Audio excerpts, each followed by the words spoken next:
Ship is at peak dynamic pressure. And we're now at peak pressure. Ship flap load test has started.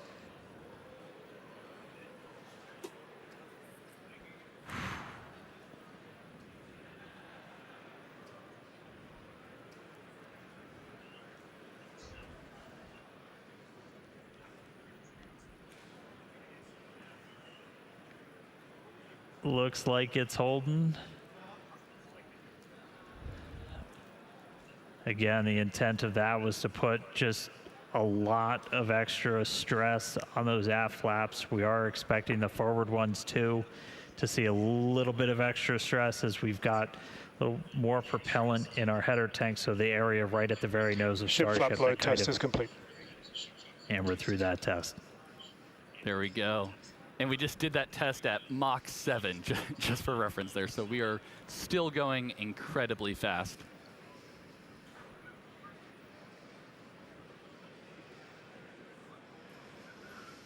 All right, we are just about 3.5 minutes or so away from our targeted landing burn. Again, we're expecting to try and see 2 of these Raptor engines light for the landing burn. Nominally, we planned for 3, but we're going to give it a try with 2.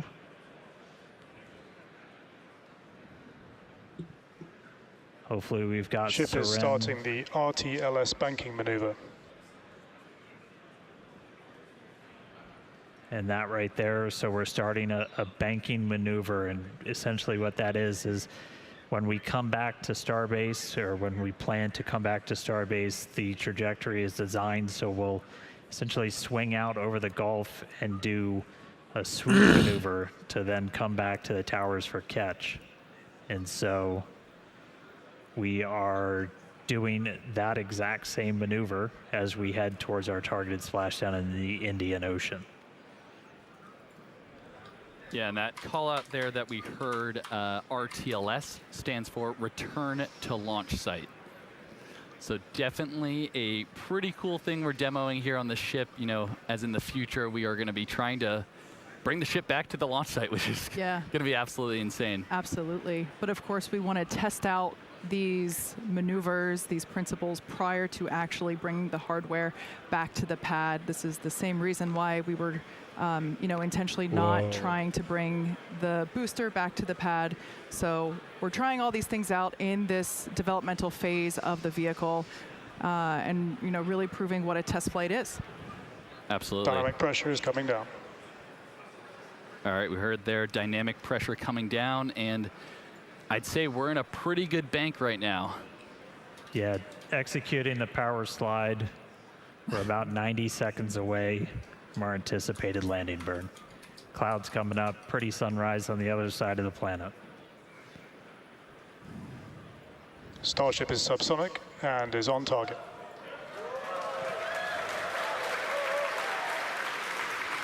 The crowd here reacting to that call out, letting us know that we are on target for this precise landing in the Indian Ocean. This will once again be a soft splashdown.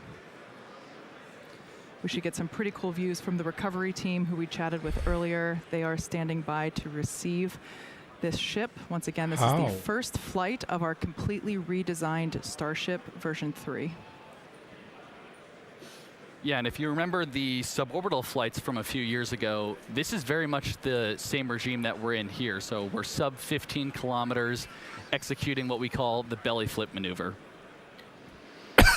Yes, serial number 8, the first belly flop. I remember it well.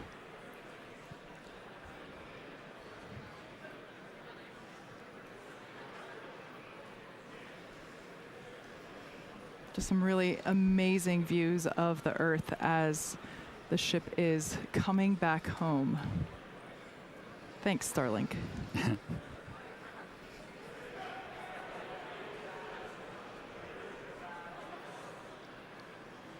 Yeah, you can see the aft flap there making minor corrections. Starship is turning for final approach to landing site. Look at that turn. There we go. Minor corrections and a full turn. Yeah, Starship doesn't fly like an airplane. It's a lot more like a skydiver. full belly flop on the way down, using those flaps similar to arms to help change the path of the air over you. Coming up real soon. Again, going for a landing burn, trying to light 2 of these Raptor sea level engines.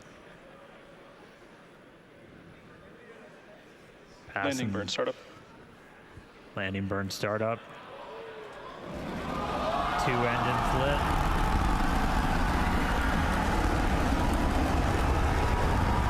Successful flip.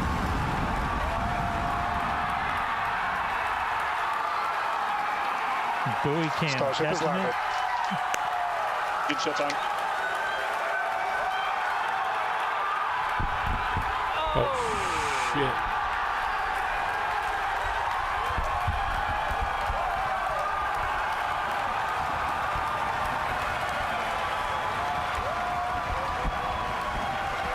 Amazing.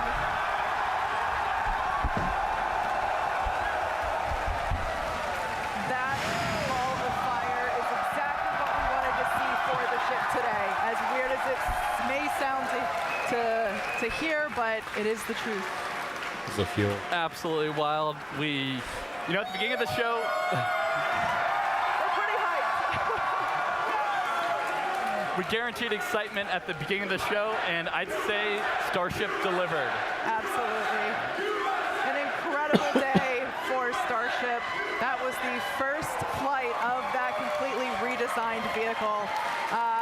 As you can tell, the teams are incredibly proud of what we just saw.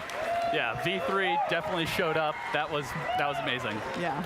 Yeah, we've pretty happy crowd in the control room behind me, I will say. It's probably the most excited I've seen a lot of people in a really long time. On target landing. Wow. Actually, let's jump over. Hey Tyler, how's everyone holding up in Hawthorne? We're having a great time, Dan. Thank you so much. That was another exciting Starship flight in the books, and we hope that you enjoyed those awesome Starlink views. So congratulations to the team at Starbase and everyone here and around the company. So many employees have contributed to the Starship program as we continue to iterate and make progress towards a multi-planetary future. So that wraps it up for us here in Hawthorne. Thank you guys for tuning in, and back to you, Dan. All right, thanks. So just to recap, we lifted off right at the top of our window, 5:30 p.m. Central Time. We were able to see the booster light 33 of those Raptor engines get off the pad and ascend over the Gulf. Successful hot stage separation. Initially lit 6 of those Raptor engines, lost one of the RVACs on the way uphill, and then the booster didn't complete its full boost back. Its mission ended a little bit early, but landed in the clear area that we had set in advance. Once we were on orbit with ship, we were able to get through our payload deployment, 22 satellites, the 20 simulators, the 2 Dodger dogs, which successfully turned on cameras. We'll see if we got any more views from those. So obviously stick around.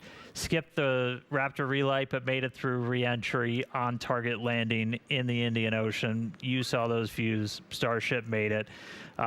It's been a long time coming. We're really excited to see this vehicle fly, and there are several more on the way. So that's going to do it for me up here. Send it back down to Kate and Jake and everybody who I hope is at least a little bit excited down in Star Factory. Oh yeah, it is absolutely insane down here. We would, of course, want to thank the fine people of Cameron County, including the residents here at Starbase, as well as the Coast Guard, the Federal Aviation Administration, the government of Mexico, and of course, the Australian Space Agency. Yeah, so honestly, just huge congratulations to all our teammates here at SpaceX and everyone who's supported the Starship mission just in general here. It's been a massive effort, really incredible. Yeah, there's a lot of people that worked really hard to make things look easy, so shout out to those teams. Now be sure to follow SpaceX on X for updates.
every night. Oh my fucking God.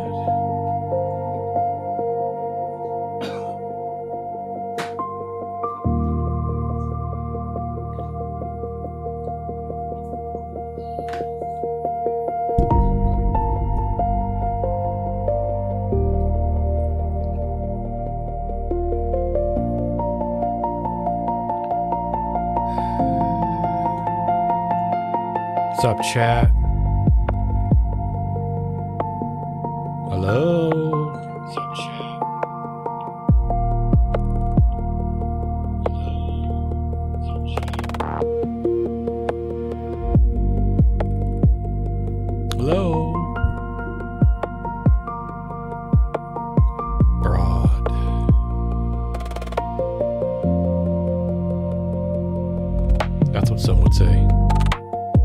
it's broad. Well, they're right. How you doing, chat? What's up, chat? Hi. Long time no see.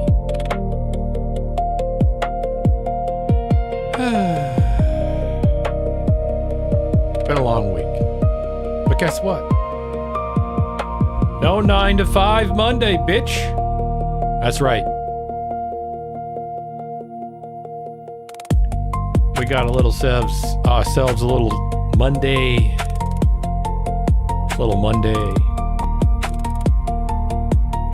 Like a Monday,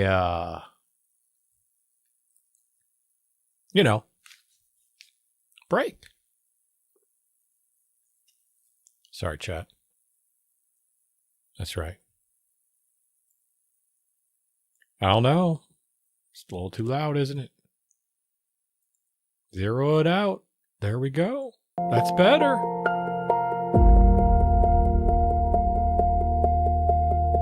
Well, I hope your day's going good.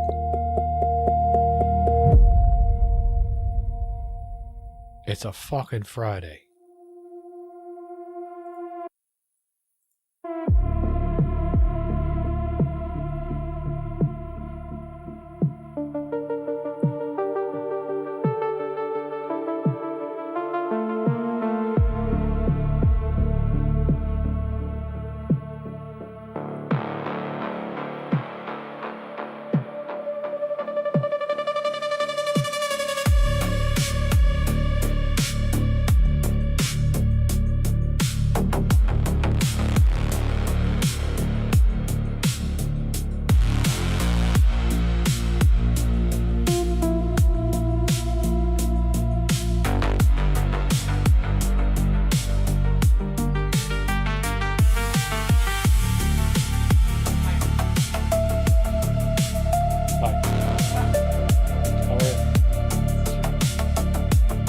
What's going on?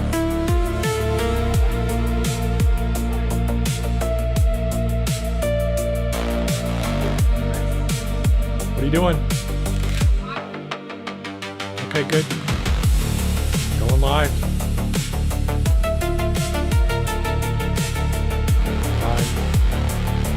Fine. Fine. What? Fine.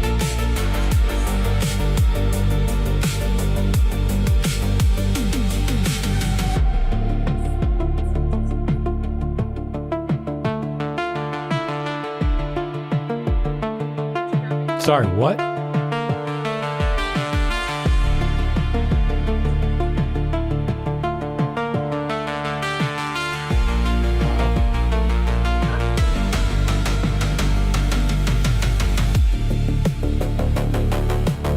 That sucks.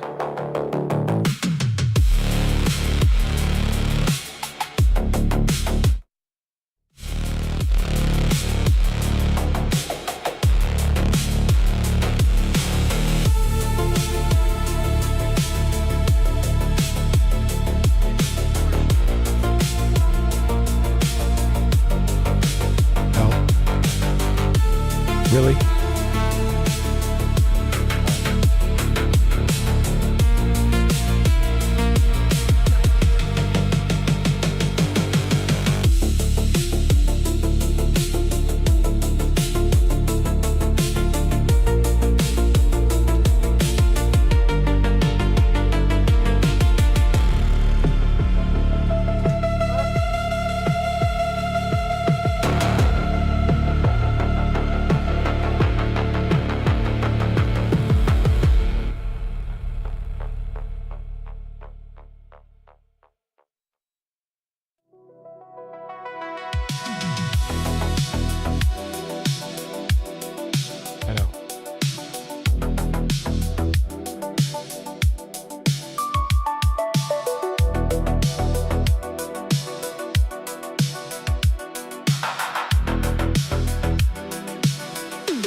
Oh.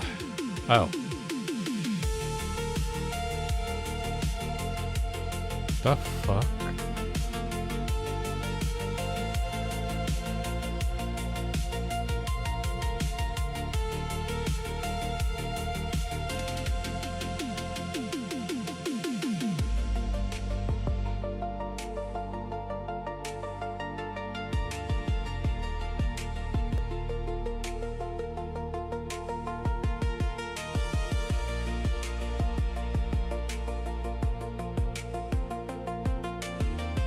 How? Post! I have to have the post on. That's so dumb. I'm so dumb.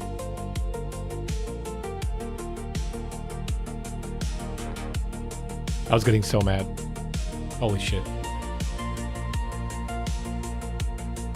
Oh my god. My sound is so complicated. Chat. Sorry. I had to fix it.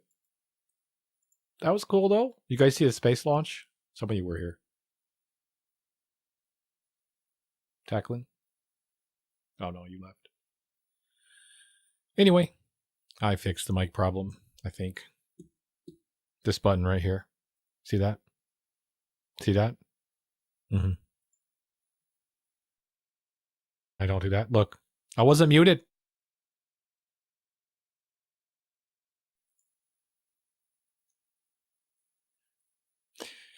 Now I just delete the VOD. That's right.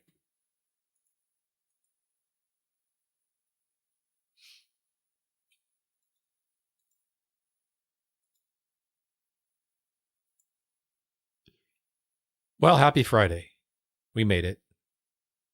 You made it because you're here, and I made it because I'm here. That means we made it. So whether or not you made it through the work week,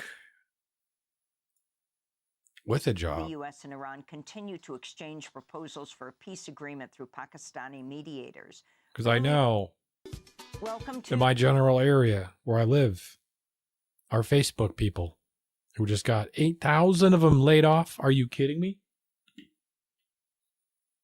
And then Meta is like, Meta is using AI to watch his managers. Train the AI on the managers. Okay.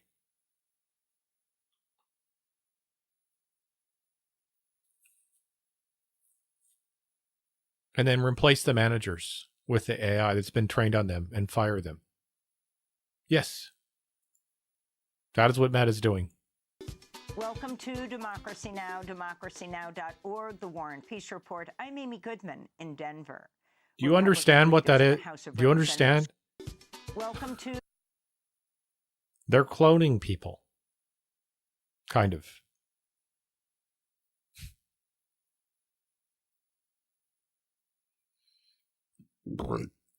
Democracy Now!, democracynow.org, The War and Peace Report. I'm Amy Goodman in Denver.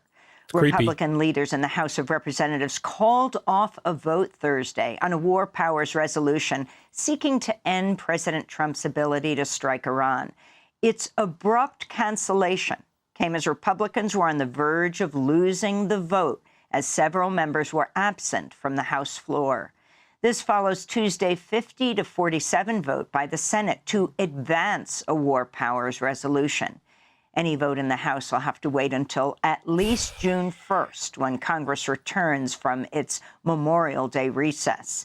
This comes as the U.S. and Iran continue to exchange proposals for a peace agreement through Pakistani mediators. What the fuck?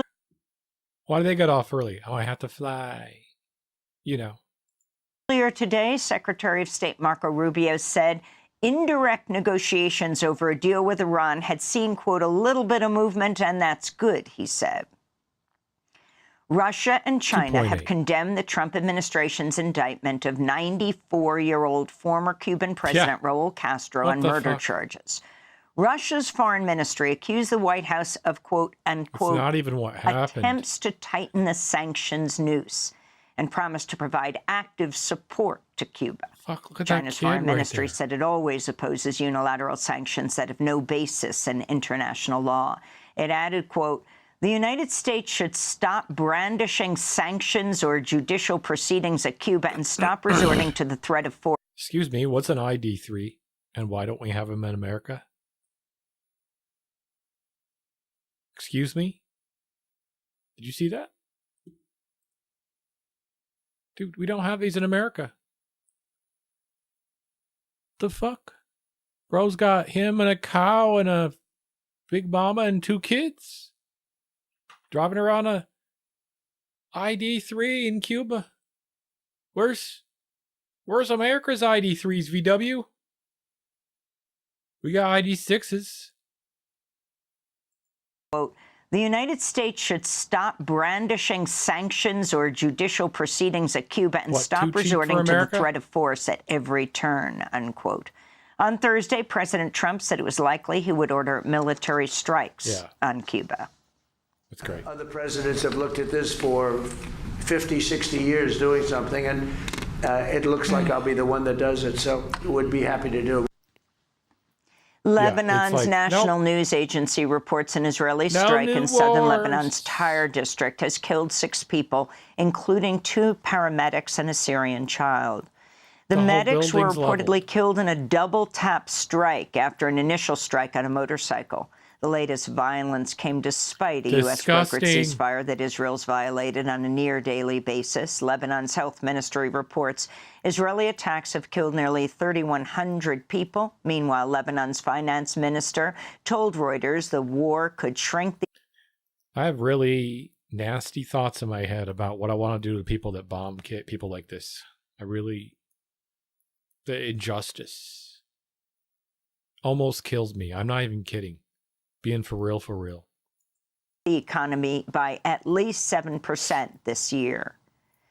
Israel's deported more than 400 activists War that doesn't abducted do from any a good. Gaza-bound humanitarian aid flotilla in international waters. Anti-war fucking On bitch Thursday, ass members of the president. global Samud flotilla were flown from southern Israel to Lied about Istanbul, everything. Turkey, aboard 3 chartered flights. They arrived with stories of physical and psychological abuse at the hands of their Israeli captors. This is U.S. activist Alex Colston. In one of the prison boats, 35 people suffered fractures to their ribs. People said there was at least 12 sexual assaults that took place. People were tased. Me personally, I was kept in cuffs where I can't feel my hands anymore. I was kicked in the ribs multiple times. The release of the Gaza flotilla members comes amidst global condemnation of Israeli National Security Minister Itamar Ben-Gvir, who published video of himself taunting dozens of handcuffed activists. I wish this was a video game. In Greenland, hundreds of protesters gathered at the opening of a new U.S. consulate building in the capital Nuuk on Thursday to denounce President Trump's threats to annex the island. The protests came after Trump's special envoy to Greenland, Republican Governor Jeff Landry of Louisiana, made his first trip to the semi-autonomous Danish territory. Landry reportedly spoke on Saturday with President Trump, who told him to, quote, "go there and make a bunch of friends," unquote. This is Nuuk resident Aron Bang-Isaacson. It's just a really unpleasant reminder of people as commodities or as a product, as something that can be bought and sold. It's very quote, "go there and make a bunch of friends," unquote, Danish territory. Envoy to Greenland, Republican Governor Jeff Landry of Louisiana, of himself, What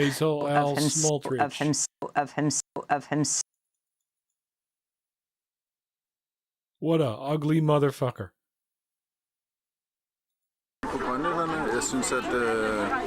It's just a really unpleasant reminder of people as commodities or as a product, as something that can be bought and sold. It's very unpleasant to witness, and I think this ruthless rhetoric, where military actions are not taken off the table, is completely wild and ruthless towards the people who live here.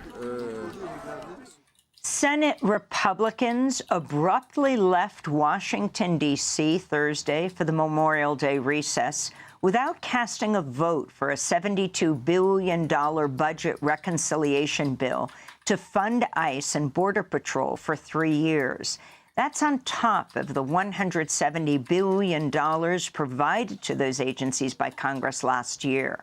This comes as President Trump faces a growing revolt among Republicans over his plans to use public funds to build a $1 billion ballroom at the White House, and the Justice Department's creation of a nearly $1.8 billion slush fund to compensate MAGA allies prosecuted by the Justice Department.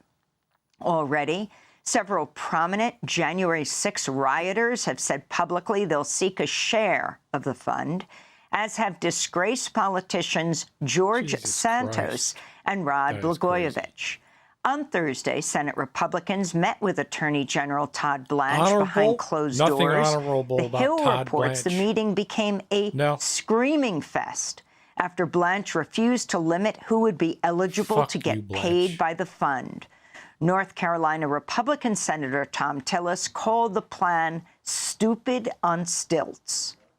Stupid on stilts. Wow! It will invariably put us in a position where your taxpayer dollars and my taxpayer dollars could potentially compensate someone who assaulted a police officer, admitted their guilt, got convicted, got pardoned, and now we're going to pay them for that? That's absurd. The American people are going to reject this out of hand. Yeah, right. Meanwhile, congressional Democrats have introduced legislation to block the Trump's Justice Department's new slush fund. A bill authored by Maryland Congressman Jamie Raskin would bar the use of any federal funds to back the settlement and would limit payouts. Other legislation proposes a 100% tax on future beneficiaries. To see our interview with Congressmember Jamie Raskin, go to democracynow.org. In Arizona, Tucson advocates are demanding the release of activist DACA recipient Carla Toledo, who was violently detained at her home earlier this week. Federal immigration agents forced their way into Toledo's house to arrest her without reportedly showing a warrant. Toledo has lived in the U.S. since she was a year old and obtained deferred action for childhood arrivals, or DACA, which protects immigrants who came to the U.S. as children from deportation. But under Trump's second term, DACA recipients have been increasingly targeted.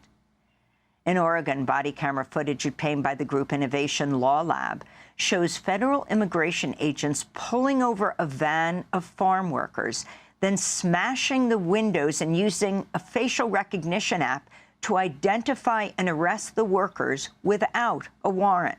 The footage was disclosed as part of a class action lawsuit filed against the agents' violent tactics add racial profiling following the farm workers' detention in October.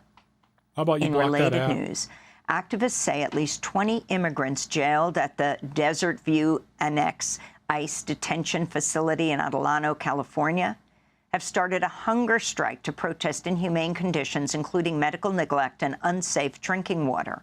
Immigrants also say food portions have been reduced, forcing them to have to purchase items sold in the commissary at exorbitant prices.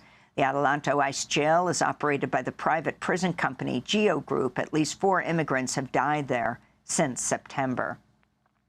In Chicago, all charges against 4 activists who were arrested last year during mass protests against immigration raids outside the Broadview ICE facility have been dismissed. During a court hearing Thursday, the U.S. Attorney's Office admitted federal prosecutors committed misconduct during the grand jury proceedings that resulted in the indictments, including having conversations with grand jurors outside the courtroom.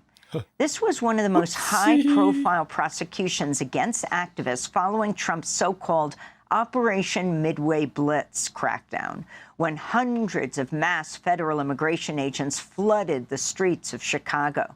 The defendants came to be known as the Broadview Six. Ultimately, 4 activists face the remaining charges, including former candidate for the U.S. House, Kat Abu-Ghazala. Here in Colorado, Democrats have censured their party's highest elected official, Governor Jared Polis, for granting clemency to an election denier who is convicted of tampering with voting systems. Last Friday, Governor Polis announced he was commuting the 9-year prison sentence of... I thought it was all about they're doing fraud. Former Mesa County Clerk Tina Peters, who was convicted of conspiring with allies of President Trump to breach voting systems in 2021 in an effort to prove Trump's claims of a rigged 2020 election. On Wednesday, the Colorado Democratic Party State Central Committee voted to rebuke Governor Polis, writing, quote, "Reducing her sentence now under pressure from Donald Trump is not justice. It sends a message to future bad actors that election tampering has consequences unless you're friends with the president. That's a dangerous and disappointing precedent to set," unquote. The Democratic National Committee has released a post-election autopsy criticizing the failed 2024 presidential campaign. The release of the long-awaited 192-page document follows a months-long pressure campaign by party activists who protested DNC Chair Ken Martin's decision to keep the report secret. Martin had said he hoped to prevent a distraction ahead of the midterm elections. On Thursday, critics slammed the report as woefully incomplete and unsubstantiated, makes no mention of President Biden's decision to seek re-election, nor how Kamala Harris became the Democratic nominee without having to compete in primaries. It also makes no reference to the Biden administration's support for Israel. Graham Plattner, the frontrunner among Democrats seeking to challenge Maine Republican Senator Susan Collins in November, wrote, quote, "The words Gaza and genocide appear precisely 0 times in the DNC autopsy. Pathetic. Turning a blind eye to crimes against humanity was a grave injustice and a terrible election strategy." He's unquote. correct.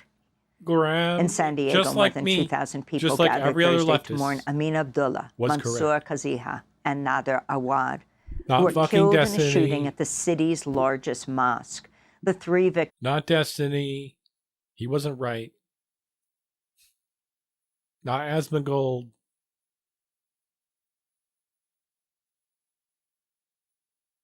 Not Chud the Builder. Were remembered as heroes as they attempted to stop 2 attackers when they opened fire at the Islamic Center of San Diego Monday. The center's imam, Taha Hussein, addressed the crowd during Thursday's Janazah Islamic funeral prayer service. Let's work together to stop this hatred, stop this racism, stop dehumanizing the Muslim community. So we can live together in this very diverse society, very diverse nation. We can live together as brothers and sisters, loving one another and working together for the betterment of our community and our society. This comes as more details have emerged about one of the suspects, Caleb Vasquez, who came to police attention more than a year before the mosque attack over his disturbing behavior, idolizing Nazis and mass shooters. Last year, police obtained a court order to confiscate dozens of his father's weapons from the family home. Vasquez had also been previously confined in an involuntary psychiatric hold. The new revelations came as part of documents filed in a San Diego court raising questions about the authorities' inability to prevent the mosque shooting. And Tennessee has called off the execution of Tony Carruthers after prison officials were unable to find a vein to administer lethal injection drugs. On Thursday, Republican Governor Bill Lee issued a 1-year reprieve to Carruthers over the botched execution, which came despite his claims of innocence and demands for a new trial. Laura Porter, the executive director of the U.S. campaign to end the death penalty, told the New York Times, quote, "Tennessee has effectively made the case against the death penalty," unquote. And those are some of the headlines. This is Democracy Now!, democracynow.org, the War and Peace Report. I'm Amy Goodman in Denver with Juan Gonzalez in Chicago. Hi, Juan. Hi, Amy, and welcome to all of our listeners and viewers across the country and around the world. Thanks for watching Democracy Now! On YouTube. Subscribe to the channel and turn on notifications to make sure you never miss a video. Let's go. And for more of our audience-supported journalism, go to democracynow.org, where you can download our news app, sign up for our newsletter, subscribe to the daily podcast. I was hoping to play a new game. Maybe I'll continue to play Subnautica 2. What's up, everybody? Happy Friday. I hope all of you out there are having a great day. I wish there was a tutorial. We got some big breaking news, man. We got some big news that just came in. So apparently, Tulsi Gabbard has just resigned as Trump's... Bro, always like turning on his lights to the right color to match his shirt. Like, he's like me. And then he's always matching my stream. Like yesterday, he was in blue. And see, I noticed this shit. Mm-hmm. Yep. Director of National Intelligence, according to Fox News. Now, in her resignation letter, she points out, now, of course, you could never wear that shirt if you had a green screen. Abraham was recently diagnosed with an extremely rare form of bone cancer, and so she's stepping away from public service to support him through the battle. Her resignation takes effect as of June 30th. Do not believe a word that Tulsi Gabbard says. She is proven to be a liar since she was a fake leftist. Yep. So she's got a little over a month left. The resignation comes just months after Joe Kent resigned. And Joe Kent, of course, resigned in protest of Trump's illegal war against Iran. And he said that, of course, Iran posed no imminent threat whatsoever, and Trump still went to war with them. And Tulsi Gabbard is known for not only being against foreign wars, she sort of branded herself that way. She literally sold no war with Iran shirts. She gave speeches for Trump when he was campaigning, saying he's going to keep us out of all these foreign wars, and that's why you should support him. So it's a little bit awkward, because when I saw the headline that Tulsi Gabbard is resigning, my first thought was, wait, I don't think she's resigning. I think she's probably been fired because, 100%. You know, the Trump regime is planning on, like, you know, waging 4, 5, 6, 7 more wars. And so they don't want to have to deal with even the thought that maybe she would come out against it, right? But it's not the case that she's fired. It is the case that she's resigning. She says it's because her husband's sick. Now, that's very possible that at least plays a role in why she made this decision. But at the same time, I'll ask you guys this. How long do you think it's going to be until she ends up on Joe Rogan's podcast and she's saying, I was always against all of these wars. I was against the war in Venezuela and stealing their oil and their natural resources and their gold. I was against the bombing of Ecuador and Nigeria and Yemen. I was against the illegal war against Iran. So my guess is, in due time, she'll show up on the Brosphere podcast circuit. Hear me now, quote me later. Probably Rogan show, but maybe some others too. And she's going to act like, oh, I was always against this. And one of the real reasons I resigned wasn't just the bone cancer thing. It was also because I was protesting what Donald Trump was going to do. That's my guess, because she torched all of her credibility, all of her relevance.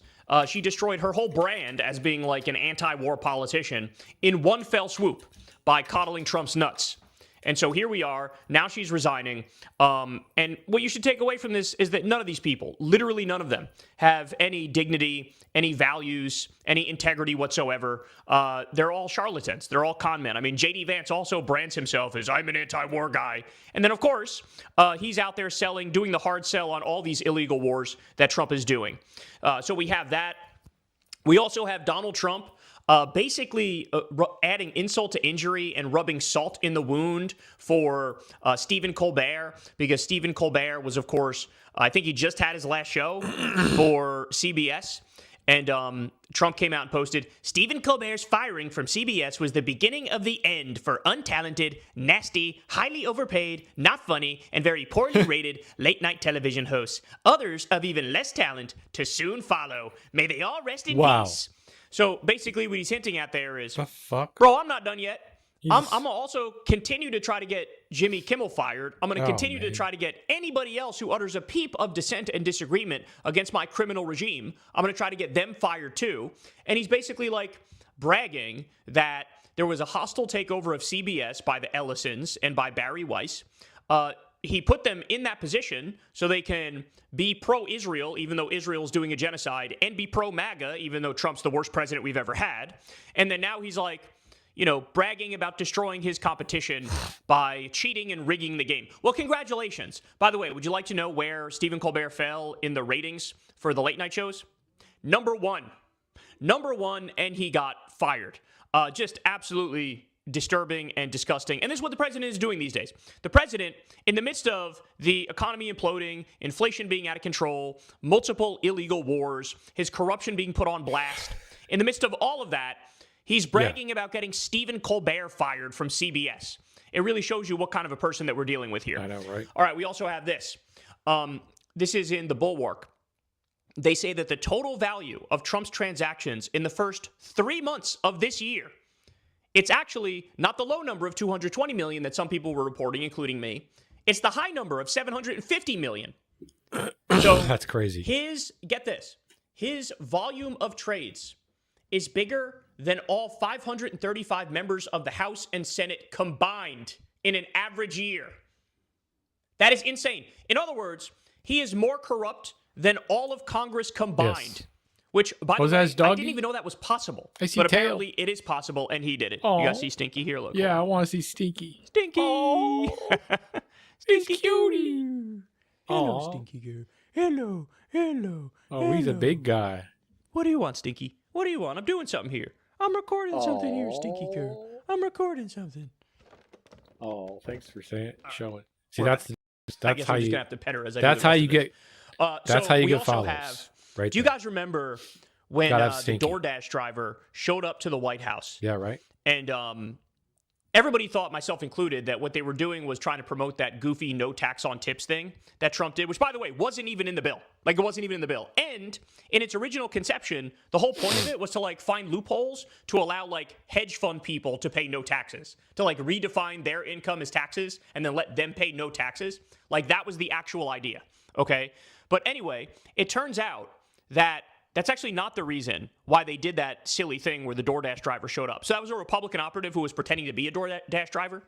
But the whole point of this was Trump had just bought a whole bunch of DoorDash stock, and so he was trying to juice the stock. Wow. He was trying to pump it up. Juicing DoorDash. So what you need to understand is literally everything this man does, you have to look at through the prism of insider trading and corruption. Like, there's nothing that he does that's actually, like, you know, that actually makes sense. That's actually for, like, the good of the country or the good of the people. There's absolutely nothing that he does that falls into that category. Every single thing has an ulterior motive. All right. We also have Mitch McConnell, to my surprise, barely alive, by the way, but he shocked everybody and came out and went after Trump for his slush fund to pay off all of his allies and his cronies and his criminal insurrectionists. So he said the following, quote, "So the nation's top law enforcement official is asking for a slush fund to pay people that who he can assault do anything cops. with. Utterly stupid, morally wrong. crazy, Take Chad. your pick." That's what Mitch McConnell said. So, you know, it's kind of crazy that these people, like, never find the balls to ever criticize Trump. And now the one time Mitch McConnell does, he's like 3.5 minutes from death. And, you know, Trump is already more than a year into the biggest crime spree we've ever seen in his history. But it really, why we have not gone back to the fucking Iran and killed all them Iranians. Yeah, that's what he would say if he could move his head. Motherfucker's a warmonger, bro. does say something that even at this point, a lot of Republicans can't even pretend that what we're witnessing isn't exactly what it is, right? I know, right? Many of them will. They'll just shamelessly lie. They're like, but if there's even, if you looks even bad. have a single shred of integrity or dignity left in you, you can't gaslight people over this. It is way too obvious what's actually happening. So McConnell breaks with Trump. Then Trump comes out and he doubles down and defends his massive $1.7 billion slush fund, of which he robbed the American taxpayers to create it. And now he's giving it to his friends, his family, and insurrectionists and terrorists and people like that stormed the Capitol on January 6th. He says, "I gave up a lot of money in allowing the just-announced anti-weaponization fund to go forward. I could have settled my case, including the illegal release of my tax returns and the equally illegal break-in of Mar-a-Lago, for an absolute fortune. Instead, I am helping others who were so badly abused by an evil, corrupt, and weaponized Biden administration receive, at last, justice." So basically what he's saying there is, bro, I could have tried to get the full $100 billion. Like, I could have went to court. I could have got the full $100 billion, but instead I was kind to you guys by only taking $1.7 billion. And why wouldn't you support this? All I'm doing is helping people who were illegally and unfairly targeted. That's what he's saying. Utterly absurd, spitting in the eye of every American, insulting our fucking intelligence. And by the way, if the Biden administration was so weaponized, why did they routinely go after Democrats? Why was Bob Menendez taken down under Joe Biden? Why were there even charges that they were looking into Hunter fucking Biden under Joe Biden? Does that sound like it's weaponized? No, the reason they came after you, Trump, and your allies is because you're actual criminals. Trump was charged with 91 crimes. He's a 34-time convicted felon. Like, he keeps conflating legitimate investigations and charges with weaponization. He says, by definition, if you come after me at all, it's weaponization. When everybody with a functioning brain can see you're a criminal and you're on a crime spree. So just utterly disturbing. But the fact that he feels the need to come out and defend this, I think that says something. I think that says something because it shows that he's not comfortable. Like he sees that there's some break in the ranks, and he sees that the media retelling of this is so clear. Like everybody's saying the exact same thing. Nobody's believing his bullshit and his deranged rants. And so he feels the need to keep coming out and doubling down and explaining himself. All right. We also have, let me give you some specifics of who is filing to try to get some money from the $1.7 billion slush fund. Do you guys remember Patricia and Mark McCloskey? They went viral because they're this high-income white couple who were holding guns and, went out to threaten BLM protesters or something like that. And the picture of them went viral because they just look like the most hateful, disgusting, little elitist, privileged pricks you've ever seen in your life. And so they're trying to get some of the $1.8 billion from the slush fund. They're probably asking for, I don't know, 10 million thereabouts, somewhere in there, right? Others are asking for up to 30 million, et cetera. But they're asking for it. Meanwhile, as everybody immediately pointed out, they didn't even face federal charges. If anything, I believe it was some sort of, state charges. I believe it was in Missouri. But now they're even filing, hey, give us some money. We also have the far-right news network, I use that term loosely, One America News. They're seeking money from that same fund. And you have people like Mike Lindell. He's looking to get paid off. He claims he lost $400 million by being on Trump's side and arguing that the 2020 election was rigged and all that stuff. They're also trying to pay off fake electors and some convicted January 6ers. So, in fact, let me give you this one. Andrew Takey, I believe is how you pronounce it. He's a registered sex offender who attacked police officers on January 6th with bear spray on camera, and he's applying for some of the $1.8 billion as well. You also have Enrique Tarrio. You have the head of the Proud Boys, the head of the Oath Keepers. Basically what this is Trump is paying off all of the worst people in the country.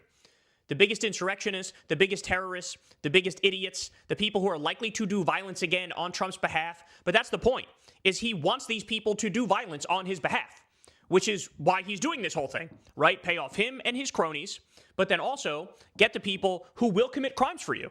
That's the point. And so everybody should see this very clearly for what it is. None of this is an accident. None of this is an oopsie. Yeah, this is all very coordinated and very purposeful. He's right. Now, I should also point out, though, and I get a kick out of this. Shout out to this guy.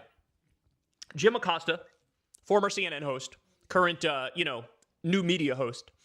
He's out there and he's arguing, well, I'm actually going to file to get some of this anti-weaponization fund money.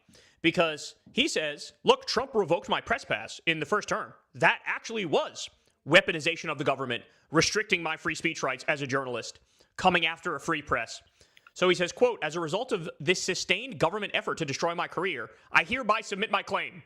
So he wrote a Substack article on it. Now, the fact of the matter is, of course, this, Trump's going to tell him to fuck off. But it's just going to show, it highlights the absurd nature of this fucking scheme that Trump is running here. Because, he's actually entitled to it, right? At this point, for sure, James Comey would be entitled to that. They're actually weaponizing the government against him. Correct. Letitia James, same thing. Yep. They're actually weaponizing the government to go after these innocent people who did nothing wrong, who were just doing their jobs. And so it's just ironic that he flips everything on its head and makes it so that, no, the criminals are actually the victims and the people who did nothing wrong are criminals in his mind. Just disgusting, man. Just disgusting. Okay, we also got to talk about this. This is a big deal. I don't know if you guys saw this article. There's this article in New York Magazine, and boy, is it a doozy. So they talk about John Fetterman, and they basically show how John Fetterman has a literally Israeli handler named David or Dovi Safieh. And this guy is from the illegally occupied territories, and he randomly showed up one day, and then everywhere Fetterman goes, he's with this guy. So the brain-damaged senator who's made a hard He's actually making all the has decisions. a literal Israeli handler.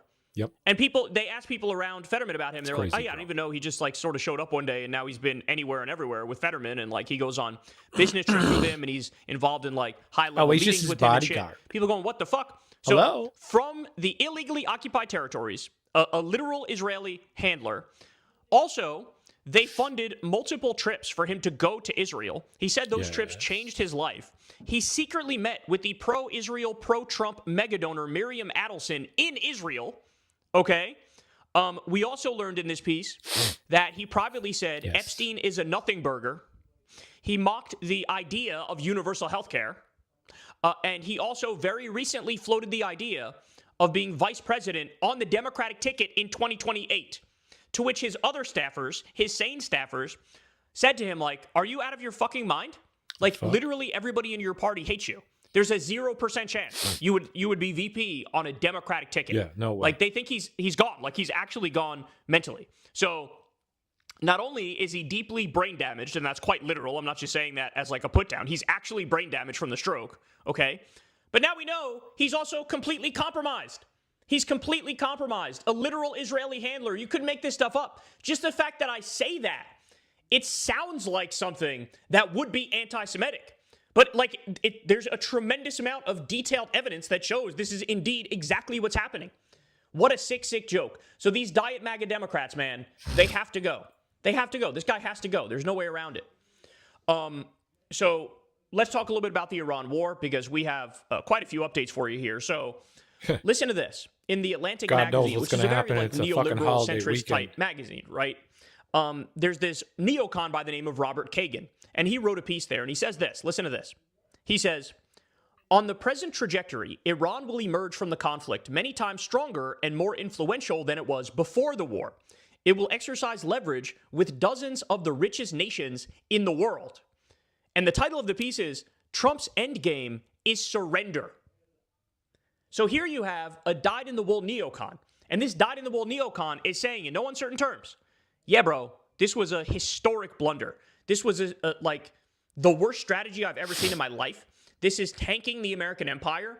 And basically, you've already lost, and there's no possible way for you to win. Like, that's what this is. That's what dude is saying. This is a neocon. Somebody who would support war against Iran, but he sees how this one is going, and he's like, oh my God, what have you done? You ruined everything. And it's true. Like, he's ruined. I mean, the war, it doesn't matter how you do the war. It should have never been done in the first place because it's illegal and it's aggressive. Yeah. But here's somebody who actually supports the war in principle going, oh my God, you fucked everything up. And now the USA is cooked. It's incredible, man. We also have the New York Times reporting that Iran and Oman are in talks over a payment system for ships crossing the Strait of Hormuz, despite warnings from the Trump regime not to do that. So, in other words, everybody's moving on without the U.S. Iran's saying, hey, man, we're open for business. If you want to pay a small tax, a small fee, you can use the Strait of Hormuz, and we'll make an individual deal with you. Yeah. So, in other words, going around the back of the U.S., saying, we're going to make an individual deal. We'll pay a little tax in order to use it. Whereas Trump is saying, no, they need to totally open it, and there's no questions about it. And Iran's going, we're not going to relinquish control. Why would we? Why would we? Now we're making more money than we were before the war. We have another income stream that we didn't have before. We have another revenue stream we didn't have before. And we need the money because you guys have sanctioned us forever. So finally, our coffers are beginning to be full. And so now other countries are going, yeah, I'll make a deal with you. I don't give a shit. So the U.S. coalition, there is no U.S. coalition. It's fallen apart. It's nothing. It's non-existent. In the same way that we told our allies to kick rocks and fuck off when we were tariffing them, now when it comes to foreign policy, they're also going right around us because we created a problem for them, and they're not waiting for us to solve it. They're like, we'll solve it on our own. We don't give a shit. We'll work with Iran. We'll have separate dealings with Iran. So now Iran is becoming a genuine center of world power. They actually are going to, they're taking W's, of this war. Man. There's no doubt about it. This is something, this is something Robert Pape has talked about a lot. He's an expert on this. And here we are. Taking the and W's. Here we are. So again, monumental fuck up from Trump. We also have this. It's been confirmed now that the U.S. was testing experimental weapons, one called a PRISM missile. They used this on an Iranian sports hall where a bunch of kids were having soccer practice. They used it in a number of different civilian areas, And this PRISM missile is basically packed with 180,000 tungsten pellets. And so oh my God. When you drop it in a Holy civilian area, shit. those pellets shoot out in every which direction, and they massacre everybody in sight. Oh, and so there was like a girls' volleyball team that got God. taken out, a boys' Tungsten? soccer team. It was literally used on a sports hall and some other areas, and they massacred 21 civilians. And the U.S.'s response to this is, oh, that's made up. But we didn't do that. That's made up. And now there's been reporting that comes out that says, no, they actually did do that. They actually. So in other words, in the same way that Israel was testing thermobaric vacuum bombs, which instantly vaporize people, they did that in Gaza. Now the U.S.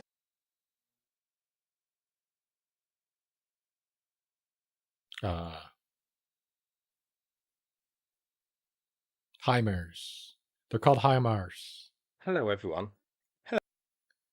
This is what he's talking about. These are called HIMARS.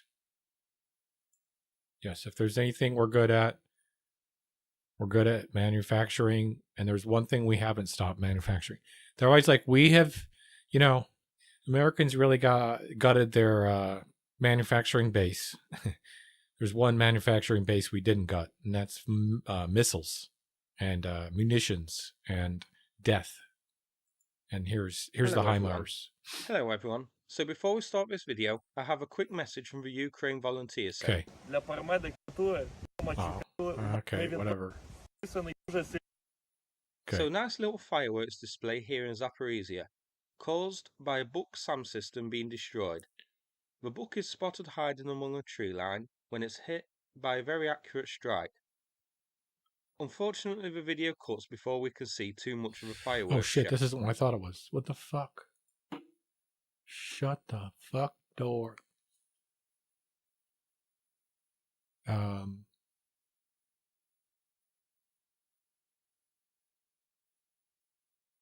Okay, let's just see what this does.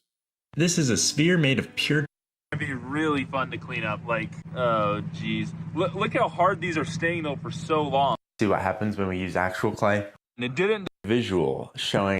But the Zero is the best tasting Coke. Guys, the mass of this is more than 2 times greater. That's this is ridiculous. what they're dropping. Appliance repair. You know what this dishwasher... Anyway, I can't find any videos. Doing something similar with our PRISM bombs or PRISM missiles that shoot 180,000 tungsten pellets in every which direction and kill civilians at a massive clip. Disgusting. So tell me again that we're not the axis of Epstein. Tell me again that Trump and Netanyahu are not the new version of Adolf Hitler. Because I got news for you. That's exactly what the fuck they are. Doesn't matter if that hurts your feelings. It's true. It's factual. That's why we say it. And stuff like this is all the evidence you need. I mean, it's deeply inhuman. The way that we treat these innocent people in other countries. Even the way they treat people in this country is disgusting. But, mass murder and death for other countries when they didn't do anything to us. That says it all. That says it all. Listen to this. Mike Johnson just canceled the vote to end Trump's war in Iran after it became clear that the measure would pass. They left Congress for the weekend. Look at that, man. That's astonishing. So that's how far we've come. We're now, the pressure is beginning to become overwhelming. Like I told you guys in the Senate, Bill Cassidy, who Trump just ousted, he's going to be there for a little while longer. He now voted to end the illegal war against Iran. And so Mike Johnson put in a corner. What does he do? We're dropping more tungsten bombs. I guarantee to the Man it. King, and cancels the vote because it's not going to go the way he wants it to go. Pieces of shit, man. We also have this, man. This is terrifying, of America course. sucks, but Dick. the Southcom commander, General Francis Donovan, is meeting with the Secretary of War Crimes, Pete Kegsbread, at the Pentagon today. And or yesterday, I should say it was. America's in the pits, man. They've requested the USS Nimitz aircraft carrier to go to the Caribbean this week because of Cuba. And so, as many people are pointing out, this is an urgent red alert moment because now all the signs are suggesting that the Trump regime is preparing an imminent invasion of Cuba. I warned you about this for a long time. All of the signs were there. Trump has been mentioning this as a throwaway line in a lot of the speeches he gives. That we're going to have to go after Cuba. We'll make a little excursion on the way back. After the Iran war, make a little excursion. Yeah. And I can do whatever I want with Cuba. So it's either Iran or Cuba this weekend. Like the logic of a rapist, he would use over and over. I could just take it if I wanted. I could take it. We're bombing Iran, and at the same time, we're taking Cuba over. Actually, that's right. Maneuvering in order to do this. You also have Marco Rubio. So he was interviewed by the media, and he said, quote, Cuba not only has weapons they've acquired from Russia and China, but they also host Russian and Chinese intelligence presence in their country. So Cuba has always posed a national security threat to the U.S. They're a leading state sponsor of terror. You see what they're doing here? Do you see what they're doing here? What they're doing here is, oh my God. I'm going to lay the groundwork to do the war. Hold on, let me let Stinky out.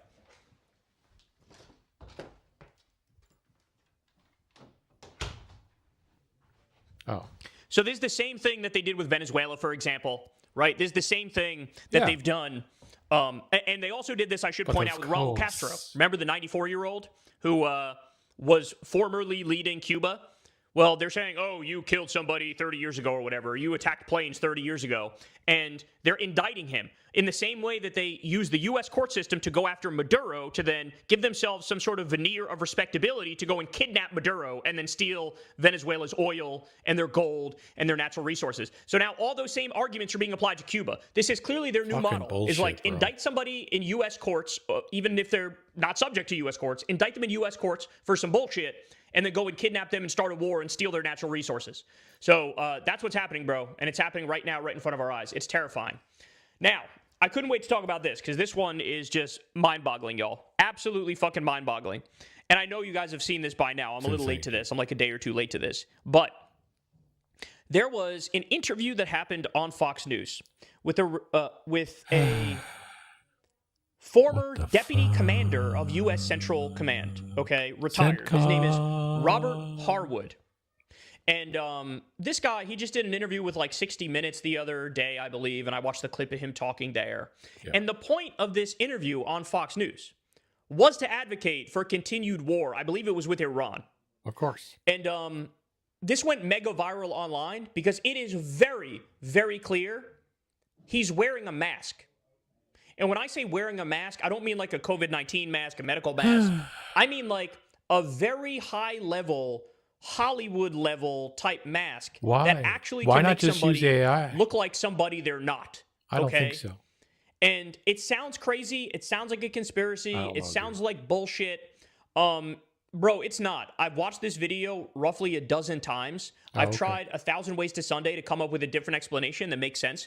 Nothing else makes sense. Maybe I trust him. Nothing else makes sense. Some people said, oh, it's a shadow. You go watch the video yourself, you'll be able to tell very quickly, that's not a fucking shadow.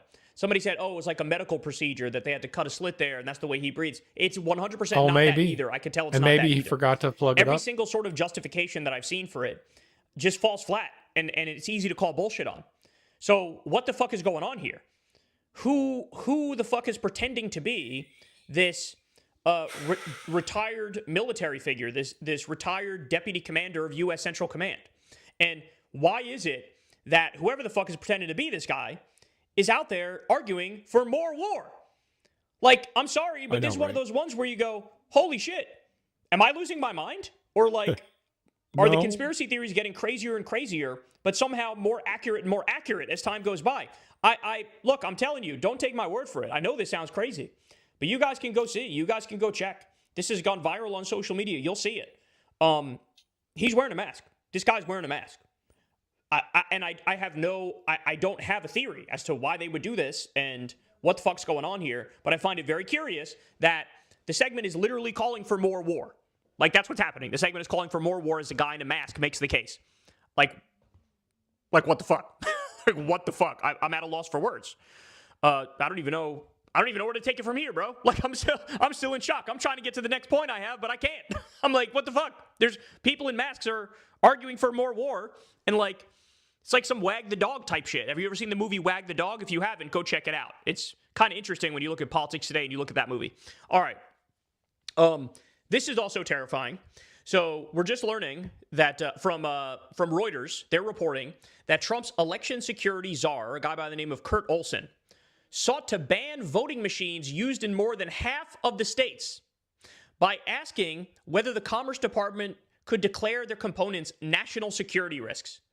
So a member of the administration's election integrity team took apart machines taken from Puerto Rico, the Dominion company, to see whether their components came from adversary countries. And this guy Olson pushed the plan to target Dominion voting systems, okay?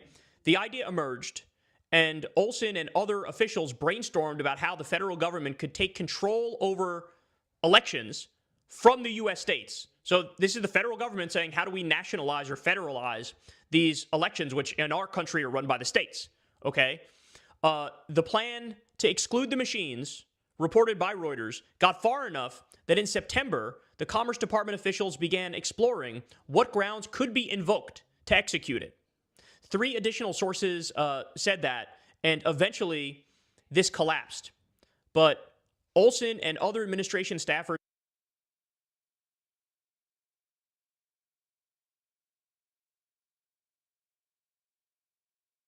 working with him failed to provide evidence to justify such a move, which never stops these guys previously. So I'm surprised they didn't just continue.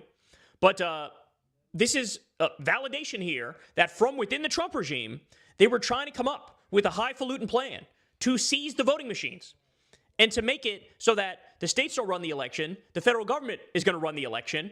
Therefore, what do you think is going to happen? They're going to fucking steal it, of course, because that's what they do. We tried to steal it in 2020. So as I always told you guys, there's like 7 or 8 different ways in which they're laying the groundwork to try to steal the election. This was one of their plans that fell through. This one fell through, but how many others are cooking right now that have not fallen through? There's a lot of irons on the fire for them to do a lot of fucking damage. It's absolutely fucking terrifying, man. And again, Reuters is reporting this. Just astonishing and terrifying, terrifying stuff. Now, how about this for Bizarro World, y'all? Alex Jones dropped a bombshell. You ready? He confirmed that Trump is floating the idea of canceling the 2028 elections to illegally stay in power. So he had Marjorie Taylor Greene on his show, and they were warning that there's a calculated operation to normalize Trump becoming a dictator. And MTG is saying Trump is violating the Constitution. That's what she's saying. So now you have people who in the past, he defended Trump in 2020. He said the election was stolen. These people were like all in. MTG voted to decertify Georgia. Okay?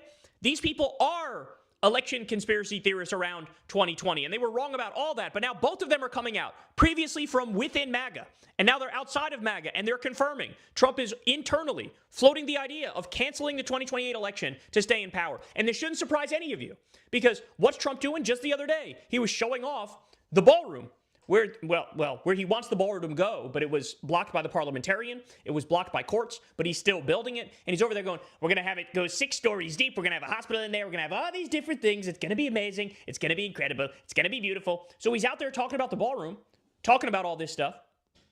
Meanwhile, why would he talk about that unless he has intent on using it? And it's going to take more than 4 years to build that shit. So he's not talking like a guy who's going to leave. He's not talking like that at all. He's talking like a guy who wants to stay in power, and he's going to come up with any sort of rationalization or justification to do exactly that. Okay? And this coincides with Ashley St. Clair talking about how, yeah, I think Elon actually stole the election for Trump. Right? Like, we just discussed that the other day. Okay. Just wild stuff, man. I mean, reality is stranger than fiction now.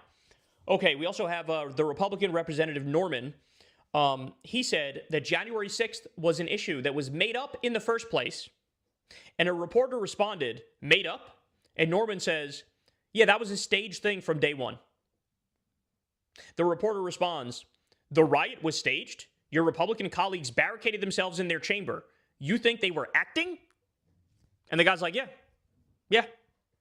So, I can't keep up with their line of bullshit on January 6th. At first it was like, oh, the left is doing it, and Antifa is doing it, and it sucks, and it's horrible.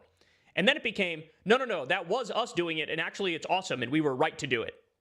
And now you have, oh, that thing was just totally made up in the first place. What?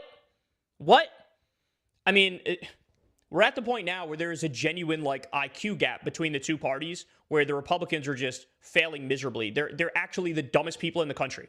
It's like, I've said this before, but we live in basically an anti-meritocracy, or a reverse meritocracy. The people who become the billionaires are in many ways the least impressive, right? And the people who become major figures in the Republican Party are the dumbest among us. Like, you have to be the dumbest in order to make it in that party. All right. This is a terrifying sign. We have consumer sentiment just fell to an all-time low. Lower than 2008 with the subprime mortgage crisis and the Great Recession. Lower than anything from 1952 and onward. That's when they started tracking this, was 1952. It's lower than then, from 1952 until today. That is horrifying. And that tells me that we're on the brink of a massive, massive downturn, the likes of which we've probably never seen before, at least in our lifetime. It's terrifying. I mean, it's safe to say 80 to 90% of the country is already in a recession, but the market is totally decoupled from how regular people are doing. And so it looks like, oh, everything's roughly okay because GDP is up and the stock market's through the roof. That's not a good indicator. But at some point, even that shit is going to tank. Okay? At some point, there's going to be no way to hide the devastation of what's happening. Okay, like we discussed the other day, you have the DNC autopsy, and the DNC autopsy was a fucking mess. It was AI generated. It literally didn't mention Gaza at all. It didn't mention inflation at all, which is just a sick joke. There were factual errors on almost every single page. So it wasn't even really an autopsy. It was just like an AI diarrhea fest. That's what it was. It's like page after page of utter nonsense with basic factual errors. Well, you're not going to be surprised to learn that after this thing was released, within like an hour or two, every corporate Democrat hack organization, every Diet MAGA Democrat organization was out there saying, this report validates everything we say and everything we believe. And what happened was, like Third Way, for example, the corporate assholes at Third Way, they released something that said that. They got dogpiled so thoroughly, they had to delete the post. Because everybody was like, hey, bro, this is not even really a report. It's just a bunch of AI bullshit, and it's wrong on every level, and it's embarrassing. Why would you use this as validation for your ideology? It's because they were going to do that anyway. No matter what the fuck the report said, they were going to say, oh, this totally validates us in every single way, shape, and form. So just humiliating yet again. And these organizations, their power and their sway is getting less and less over time. Now Abdul El-Sayed has a 63% chance of winning in his race. Virtually every left-wing candidate is cleaning house. Chris Rabb just won the other day. These guys are terrified. They're terrified that they're losing power and they're losing sway because they are losing power and they are losing sway, and they should because they don't represent the will of the Democratic voters, the will of the people. Okay. This is incredibly disturbing and frankly disgusting, but Jasmine Crockett, she decided to endorse against Cori Bush. She's supporting Wesley Bell, who's taken over $13 million from the pro-Israel lobby. So Jasmine Crockett is, right, this is just shameful and disgusting, and it's a real shame because the political talent that she has, she's always been a fighter. And she's always been great at taking down the Republicans. And I've loved it, and I've given her a lot of credit for that. But your politics has to be about more than just fuck the other side. You also have to be in favor of Medicare for all, in favor of free college, and in favor of a living wage, and in favor of ending the wars, and in favor of ending genocide, and against the Israel lobby. And for her to line up like this for one of the biggest puppets and sellouts in Congress is just completely and utterly unforgivable. Everybody go support Cori Bush. She's the real deal, and she's the one who deserves our support. Okay. Now, I don't know if you guys saw this, but this is kind of crazy. So AOC endorsed a corporate Democrat. Now, she did this because she's trying to endorse against Maureen Galindo. Now, Maureen Galindo was in the news recently because she said that I want to put American Zionists into labor camps or something to that effect. Very spicy, over-the-top comment, led to widespread condemnation. That was kind of a big deal. Now, there's speculation that this Maureen Galindo is actually almost like a Republican-funded op to infiltrate the Democratic Party to make Democrats look bad kind of thing. And so AOC was the first one out there condemning what she said on that. But AOC went further than just condemning it, okay? AOC endorsed a cop, this police officer.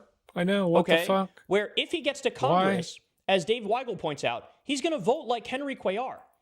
This is a guy who's pro-Israel. Why does she want him? This is a guy who's pro-ICE. Okay, so this is kind of like AOC endorsing a Joe Manchin type of candidate or a Kyrsten Sinema type of candidate. And so Hasan Piker came out and he was like, look, man, this is a fucking swing and a miss, AOC. I don't know what the fuck you think you're doing, but this is unacceptable. You could have just stayed out. You could have just stayed out. You don't have to endorse in that race. So you're telling me you're going to endorse this fucking right-wing Democrat, but you're not going to endorse Shoykot? Come on, man. Come on. That's just not smart. Right-wing Democrat, not only is that not smart, that's not principled. That's like you're overly political in how you're acting, and you're worried about how to appease the worst fucking people in the country. These corporate douchebag Democrats who are Diet MAGA. Like, what are you doing? So not a good sign, y'all. Not a good sign. Okay. Yeah, we don't want Diet MAGA. I also wanted to point this out. So there's this clip of Dave Smith that's floating around where Dave Smith basically, in the past, this is before the Massey race, he said that, hey, Michael Knowles is wrong when Michael Knowles says that Trump has an iron grip on the Republican Party. And Dave Smith went on to predict that Thomas Massey would win his primary. And he goes on to say, I wonder what Michael Knowles' reaction would be when Thomas Massey wins the primary. Okay? So Dave Smith said all that. And then Michael Knowles comes out and says, I guess we'll never know what my reaction would have been had I been wrong. In other words, hey, bitch, I'm right.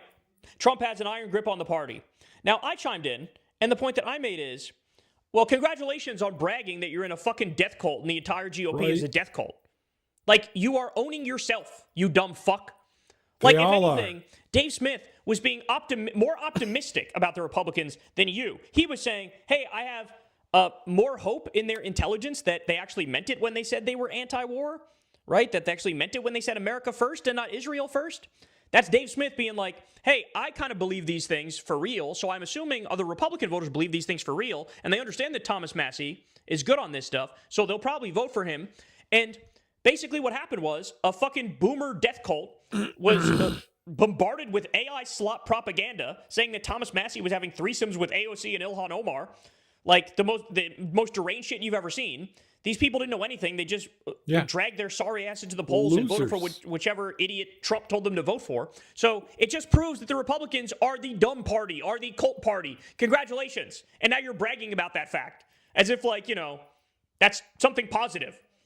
But Dave Smith was wrong. But, you know, at the same time, it's quite a thing to brag about when, like, it's embarrassing that this guy lost for your party. Because what did he do? Again, let's be clear. All Thomas Massey did was disagree and want to release the Epstein files. That was it. And he was against the illegal war against Iran. And they primaried him. And that led to billionaire spending against him.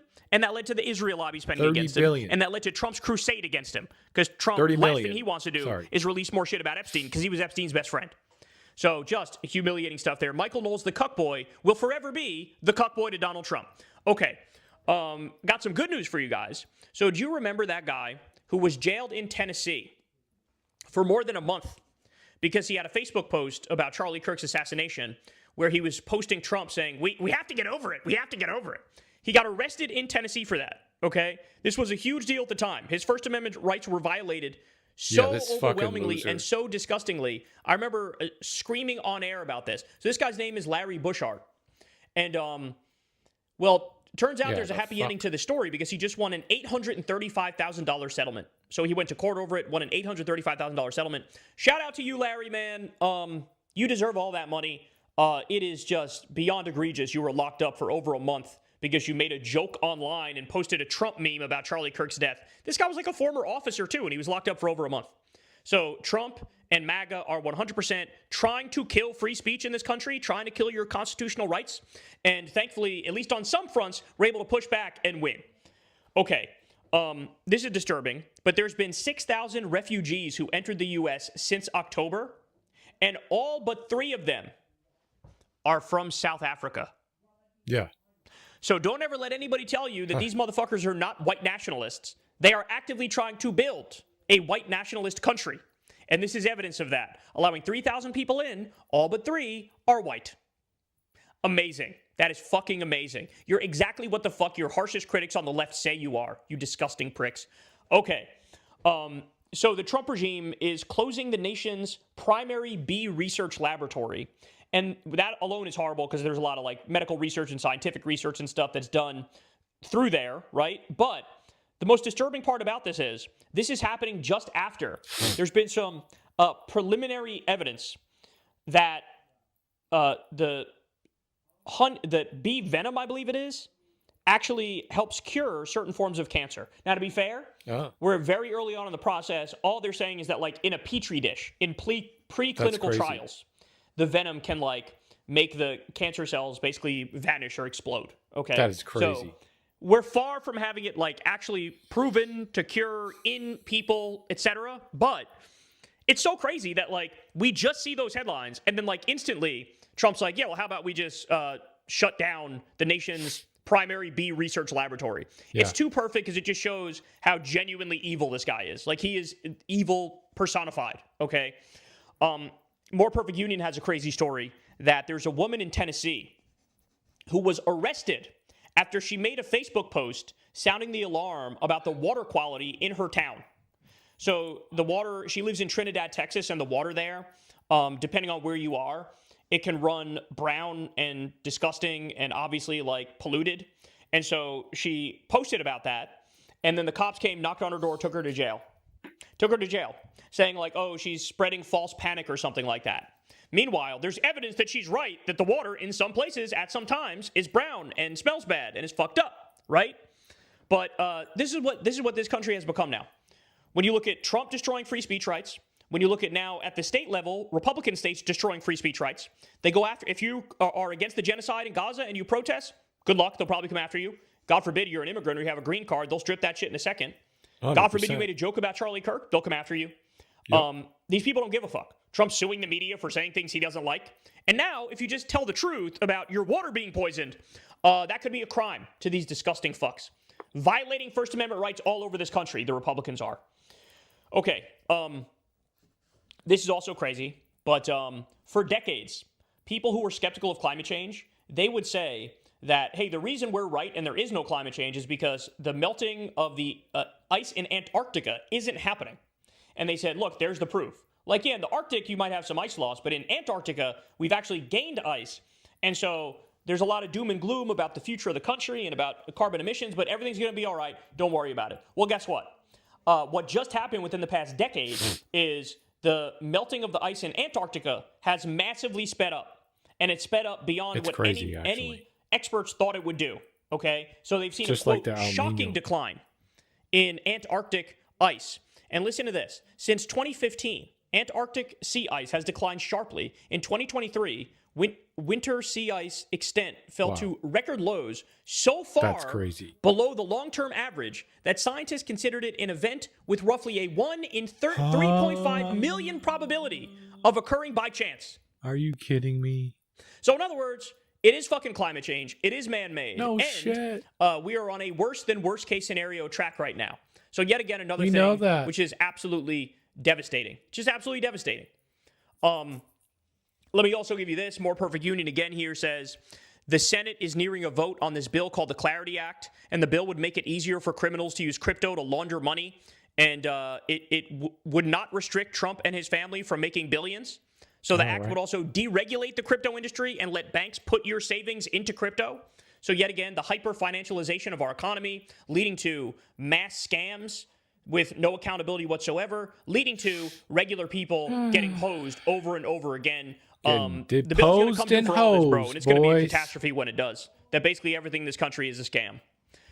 We also have this crazy story about this Republican minister guy, okay? And he ran a gay cure ministry where he promised, like, oh yeah, I can make you not gay. His name is Alan Chambers. He's 54 years old. For decades, he ran this gay cure ministry. And turns out he was just busted for trying to meet a 14-year-old boy. He was sending him dick pics. He was talking about, forbidden love with him. Just absolutely disgusting. By the way, he was arrested. He's out on bond. He paid $15,000. Now he's out. Now he's got they're like, you're not allowed to talk to any minors in the meantime. It's like, bro, why did you let this guy roam the fucking streets? You got him dead to rights. Trying to diddle little boys. What the fuck, bro?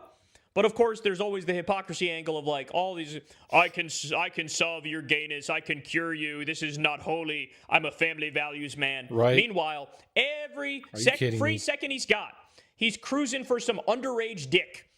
Absolutely disturbing, man. Of course. Ben Shapiro, I don't know if you've seen this, but Ben Shapiro is now placing his entire show as an ad on YouTube. His entire show as an ad, okay? And obviously the reason he's doing that is to try to juice the numbers because the Daily Wire has lost up to 80% of their viewership over the past couple of years.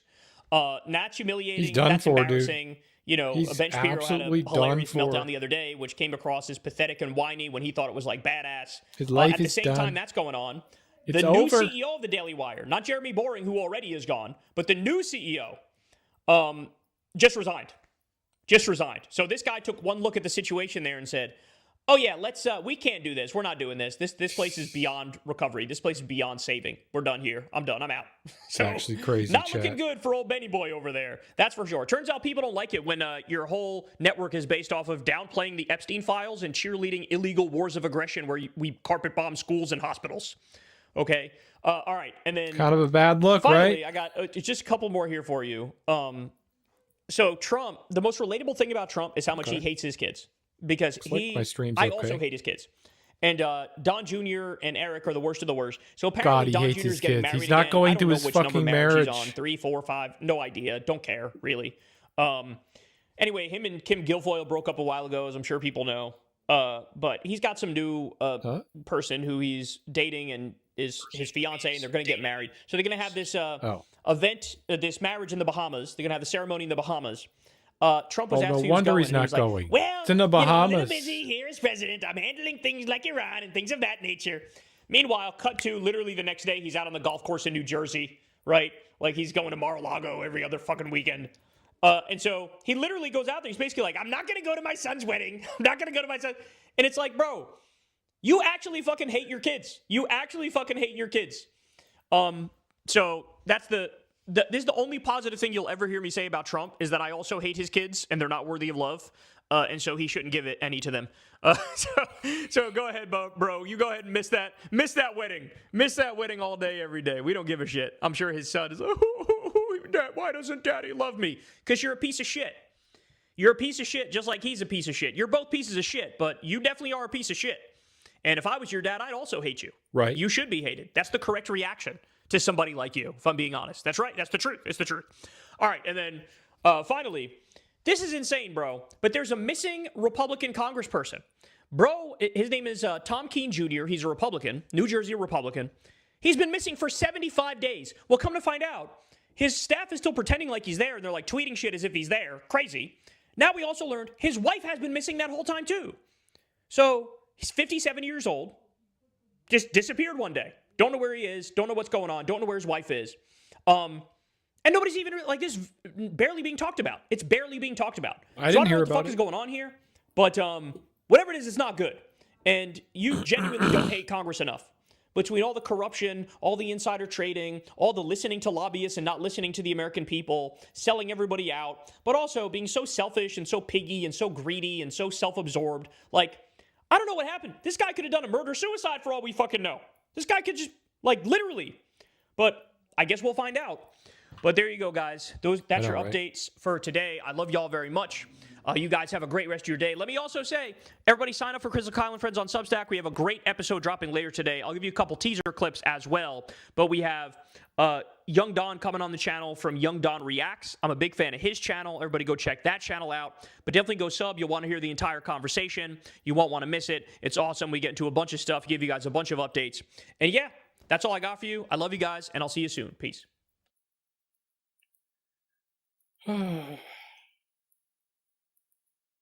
Joe Rogan had Mark Andreessen on the Joe Rogan Experience. Finally. I mean, God, we've been waiting for him to come back, and it's like, right? Which billionaire oligarch is Joe Rogan gonna glaze next? And we were waiting in suspense. I mean, Rogan has really evolved into his final form, which is just cosplaying as an everyman, unconvincingly, to propitiate the working class into signing over their power, their agency, their ability to critically think, over to billionaires that want to take away their jobs, like literally. I mean, listen to how Andreessen here is talking about what AI means, what the future of AI is, and the glee with which he talks about how he's gonna make sure that your job gets replaced. And the Joe Rogan listener seals listening to this are like, what exciting technology! This is also the man who, what did he say about deep thinking? It didn't start until the 1900s or something. Yeah, it was something about how workers self-criticism or self-reflection. Self-reflection didn't exist prior to the 1800s. It's like, God, you have not. I mean, for all he hates humans. He hates humans, and I mean, it's not. Another frequent guest on this show is Peter Thiel, who couldn't, when Ross Douthat asked him if he wants the human race to survive, he could barely answer the question. So these people are antisocial freaks that Joe Rogan, you know, uncritically launders to the public. And you hate They Live. You don't like the movie They Live. Stop bringing that up. Stop bringing that up. We're going to lose half the audience, especially if it's a Rogan clip. This is going to be all men watching this. I just bit my tongue. Okay, but the satire is not subtle at all. It's like punches you in the face almost. Anyway, here is Rogan. Damn. On Mark Andreessen on Rogan. Probably a lot. Okay. Yeah. So that's the state of the art. That's the state of the art today. What's the obvious next step? The obvious next step is the bots should have bots. Oh boy. Right. Managers. Right. You should have managers. Right. And so you should have a bot that's overseeing bots. And this is what's starting right now. Right. So each bot should be able to itself create sub-bots, right? And then you have a bot that gives out the assignment to the bots. And so then, and this is just starting right now, but like when we're sitting here in a year, I think it's going to be routine to have 10 to 20 bots each that have 10 to 20 bots. Right. And if you think about it, this exactly mirrors what happens when a company grows, right? Which is, you know, a company grows, you know, you don't just hire 100 people, have them all work for one person. You have managers, right? And then bots. you end up with two managers with and they manage an the organization bots. chart, right? With like a reporting chain, like at any big company. And so that's what's going to happen with the bots is you're going to end up overseeing an org chart of bots. And then of course, a year after that, it's going to be bots managing bots, right? And so then you're going to have 2 layers of reporting or 3 layers of reporting. And then you're going to have individual programmers that are overseeing 1,000 bots at a time. Told you. Right. Which means you're going to have individual programmers that are 1,000 times more productive than they were before. Right. Okay. And so now you've given every programmer in the world this level of superpower and capability. And okay, who's going to get paid more? You see what I'm saying? It's true that they're not writing the code themselves, but they're overseeing the entire thing. They're directing the entire thing. They're developing the strategy. It's their product sense that's going into it. It's their business goals that are going into it. It's their creativity that's going into it. They can let their imagination run completely wild. By the way, this also goes back to the thing. The bots never get frustrated with you. Right. So you tell a normal person, you hire somebody over here, you hire somebody here and you tell them you want a screen display and you want it to be an animated version of your thing you got back here. Okay, they spend 2 weeks doing it. They bring it to you, they animate it. It's like, okay, that's pretty good, but I actually want the whole thing to be whatever, purple and green. And they spend a week doing that and they come back and you're like, I actually preferred the old version. The guy gets like pissed at you because he's like, I just wasted my time. The bot's like, no problem. No sweat, like whatever you want. And we can try it 12 more times if you want. And if you want, I can create sub-bots to go do, 12 more times right now. Right. Or you tell it, this is terrible. Like, I can't believe you came back to me with this. It has all these bugs. And it's like, oh, I'm so sorry. I'll go fix these. Right. And by the way, never gets drunk. Never gets sick. Never gets high. Right. Never gets depressed because his girlfriend broke up with him. Never files HR complaints. Right. Right. And so, as you say, I'm saying, and so all of this is the workplace version of what I described earlier. So all of a sudden, everybody in the workplace has this. Basically, think about it as an army of bots at their command. Oh, an army of bots at their command. So I need to goose my bots. The first part of this clip is him describing essentially, at the very top there's the bot, and then they have sub-bots, and then more sub-bots beneath them, like sort of like this, like the shape of a pyramid. Now or we don't. His skull. Yeah, exactly. Well said. Yeah, that's where he gets the vision.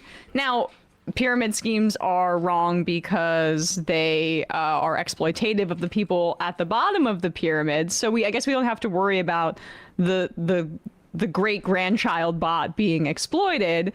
But we heard the second part of that response, which was him bragging that he's having humans train the bot pyramid scheme to replace them because they never bitch. They don't complain if you sexually harass them or you keep them there past the hours that they should be and they miss their child's recital. They never maybe have a hangover. You don't have to be nice to them. You don't have to interact with them. And they're not mouthy back to you. Do you have to pay them? Good question. That might be the number one thing that he didn't really want to reveal, but you could tell how excited he was given the inhalation in those dry ass nostrils. My goodness. I mean, I do, yeah. I do think that, the idea of bots training other bots, we're already seeing the consequences of that already with like the kind of degradation that some of these who are training on the output of other bots are starting to output themselves. Like AI slop is being trained on AI slop. I think that's just like a thin veneer for the other part of that, the very anti-human, the very anti-worker part, because you're supposed to imagine that this particular system is going to be able to replace your workers, but it's not going to really be able to replace like the quality that human labor is able to replace, because if for no other reason, part of that quality is that, you can hold them accountable. What it is going to allow you to do is like justify replacing all of that like human labor until, you can no longer justify it, because, you can, hey, well, like they don't complain, they don't like file a sexual harassment suit against me, they don't like question whether or not I'm like incompetent at my job. And so you're gonna have a lot of companies that are just one CEO and their 3 different accounts to 3 different AI models that are probably like going to go under in the next decade. Yeah, I mean, it's just like and when he talks about bots, it's just, I can't understand the average Joe Rogan listener listening to this, where it's like, I deal with a bot with, say, a customer service representative, and how agonizing that is. And he's just like gleefully talking about, I know it's different, but it's like, oh, then if you're on the phone with somebody on customer service, then the bot's going to send you to another bot, and then this other bot. I mean, I know, right? Yeah. No, I was gonna question, do like Joe Rogan's fans even like these episodes? Like I don't watch the show, like, but are these like the popular episodes of the show? Like, do his fans listen, like want to call it? I mean, like not call in, but like tune in to listen to like Mark Andreessen for the 5th time this month talk about this? Like, don't they want to listen to like a jujitsu guy? Like even just Eddie Bravo talk about how the moon is fake and how like a Kimura can be used to break someone's arm in 5 places. Like, is that not the Joe Rogan experience? Or like Adam Carolla even? This is like, I can't imagine anyone really wanting to hear this. This is like AstroTurf for sure. Just pisses me off. Something, Brandon. Let's check out the comments here. Holy moly! I did not anticipate this. They say if they say it's for your safety, it's for the exact opposite. The tread on me experience. Can't wait to hear how the digital techno-feudalist dystopia is actually a good thing for us.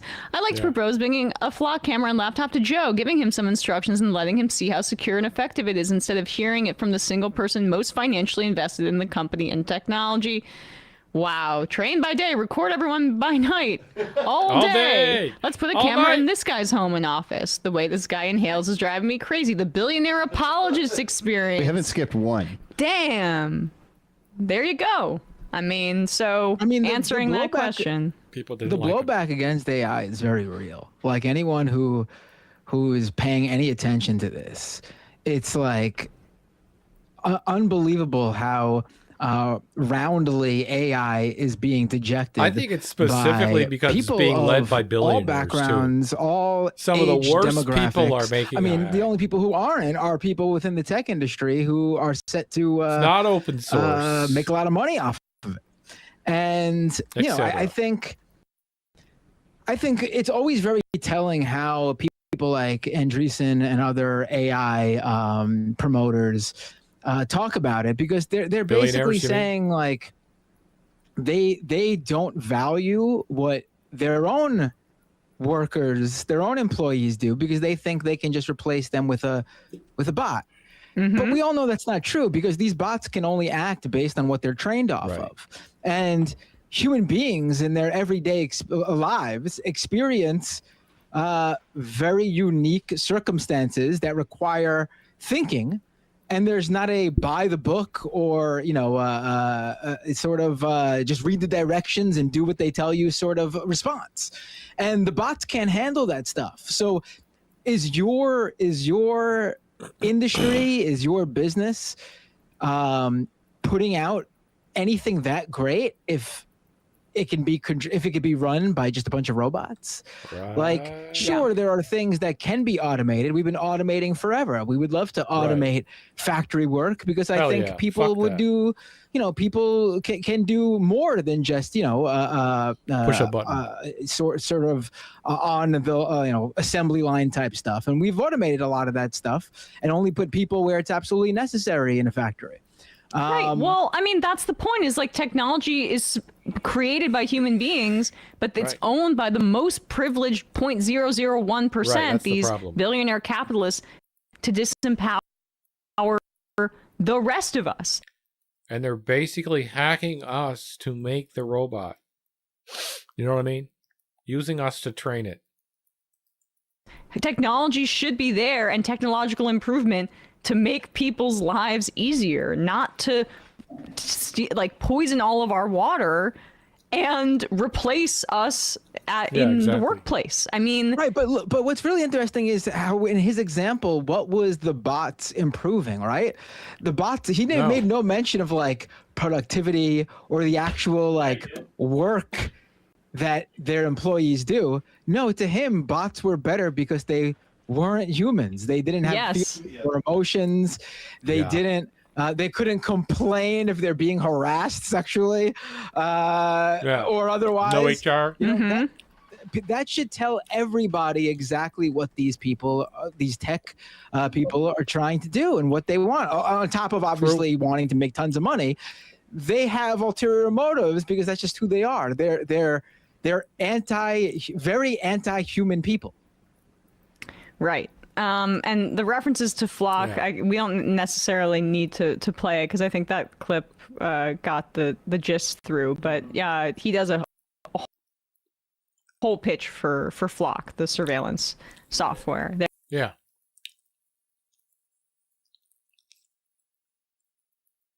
It'll keep you safe.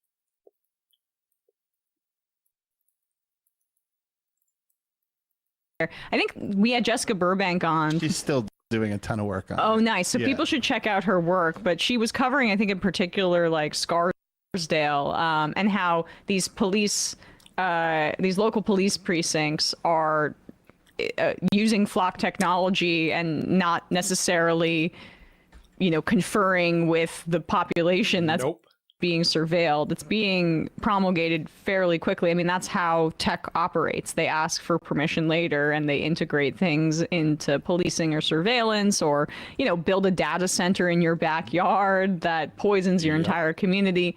And then they ask for permission later.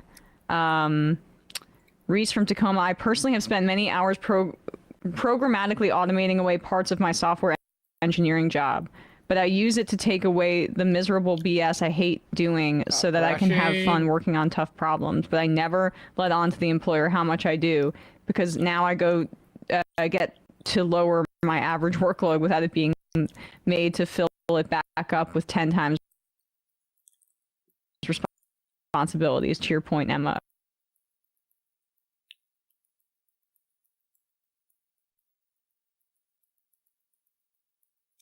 Fucking shaders. How dare you? God, okay, we're in. About autonomy and control. G-tier smoke alarm says these CEOs just want to sit alone in their office in a giant empty building talking to a bunch of AIs while they passively just collect money and get glazed during CNBC hits. Yep. Literally.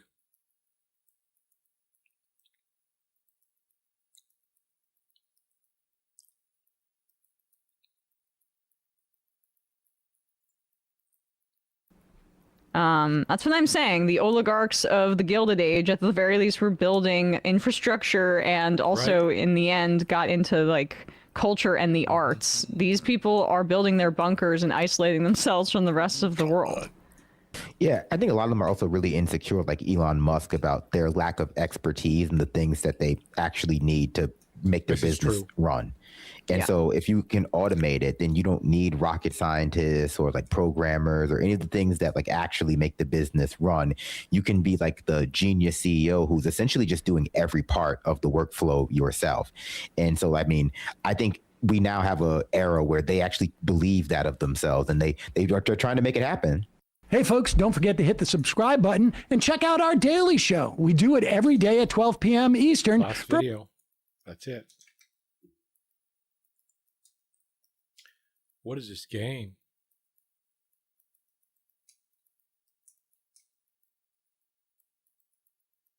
Looks good. Game in progress.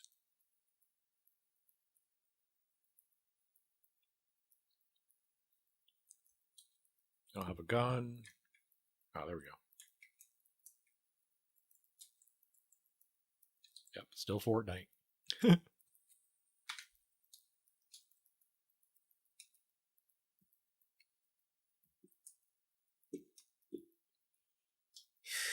What is this patched together world bullshit? All right. Got it. Okay, exit. Huh. All right.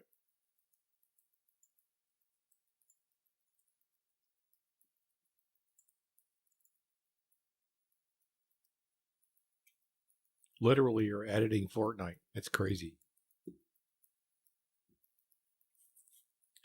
I've heard rumors of people making a lot of money off maps in Fortnite editor, so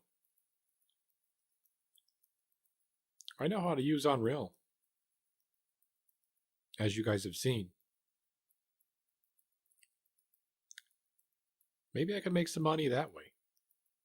Passive income. God, $200 a week would be great. Not gonna lie.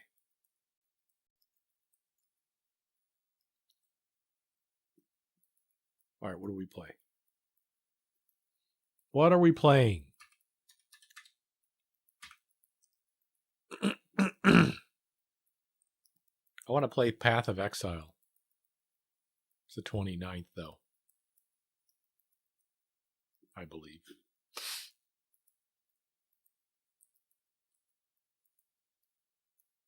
What do you say, chat?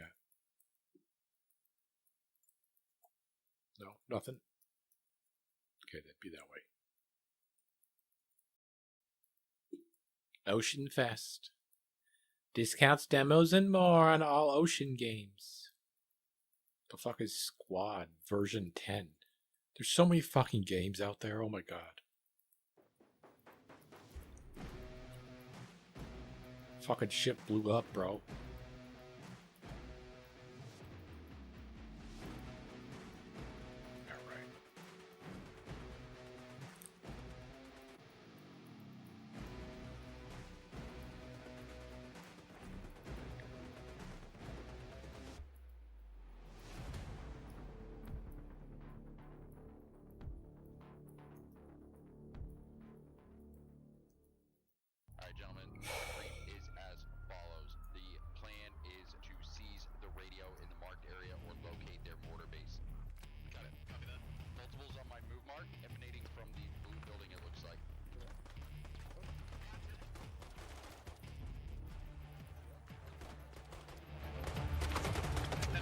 Okay, a clone. Shots fired coming in south-southwest.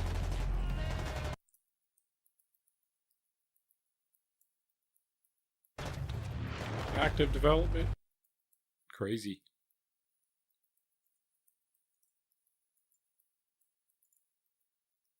$70? Fuck. Can't do that. Love to play this game though.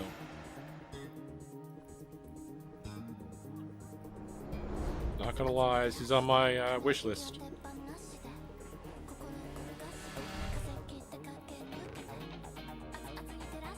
It's on my wish list.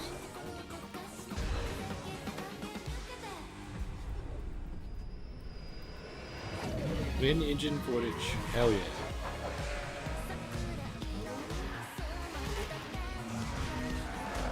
Ooh, the name.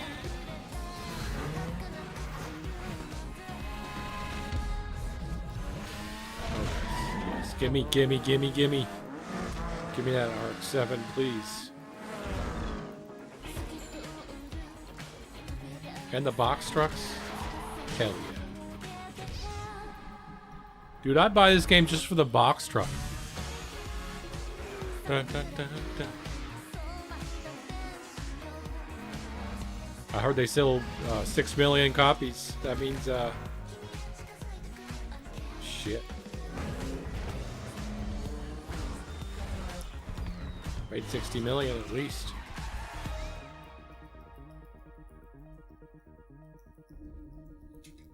All right. $70 million. There's a $70 million game right there. So far. It's in my library. Do you play Deadlock today? No. Gray Zone? It's the update. Not fix.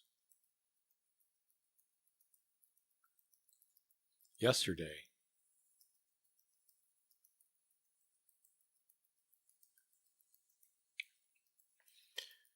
Kind of want to play this actually.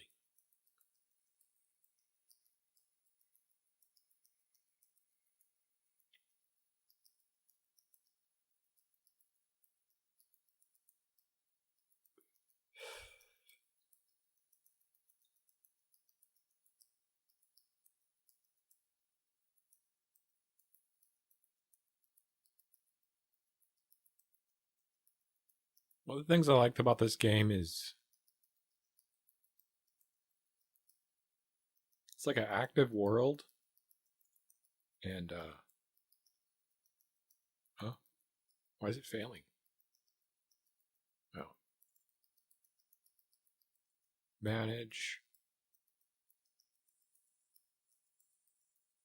Properties. Move.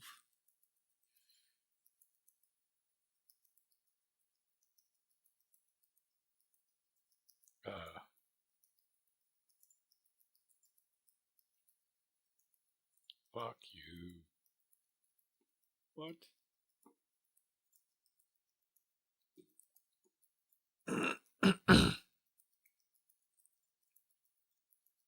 What's happening, chat?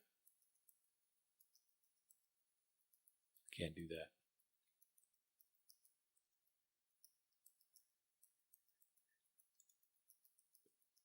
Alright, what game can I get rid of? No.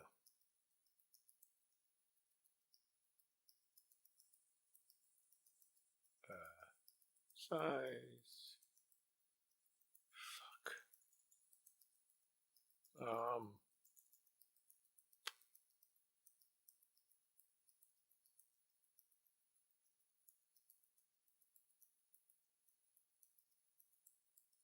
Maybe this will do it.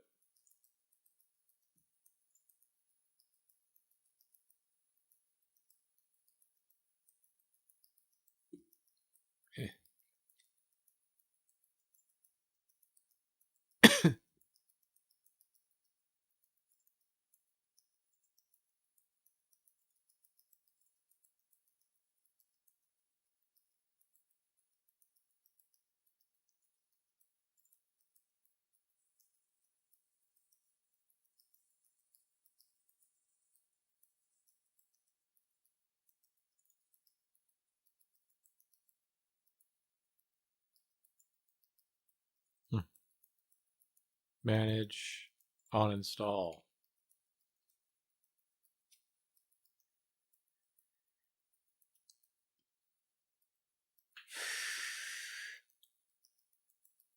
You know what, actually, I got a better idea. Something I haven't done in a long time.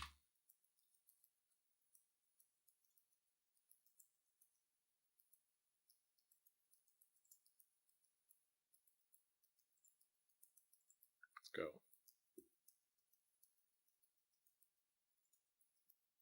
All right, what garbage can we watch while we wait?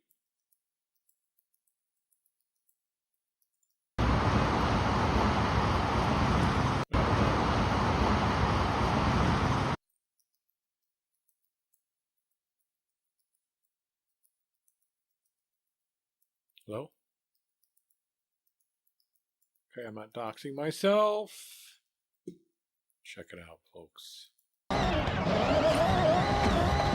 The AEC6. Oh my god, I want to drive this so bad. Please. Give me 70. What the fuck is he doing? What are you doing? What's wrong with you?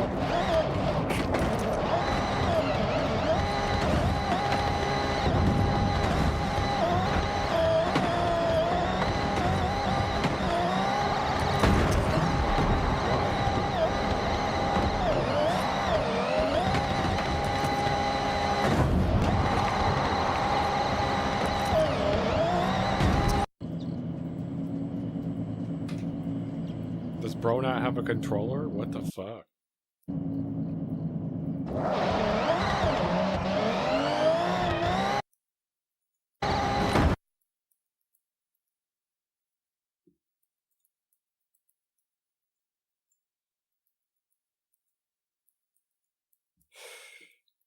Huh? Huh? There's no audio. Oh. That if I die on my funeral, Huh? this is the power of music. I told my wife that you were coming on, and she said, I don't want to get him. Oh. Shut up. Uh-oh, here we go. Let's go! I want one. I want one.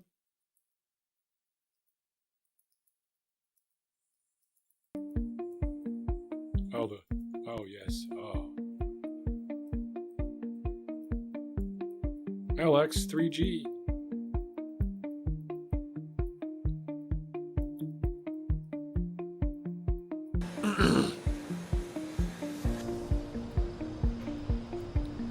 Oh. Huh?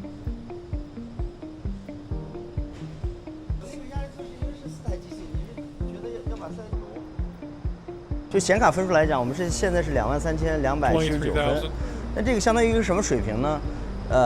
是相当于英伟达的3060 RTX 3060到4060之间的一个水平，代表我们的硬件能力是可以超越3060的。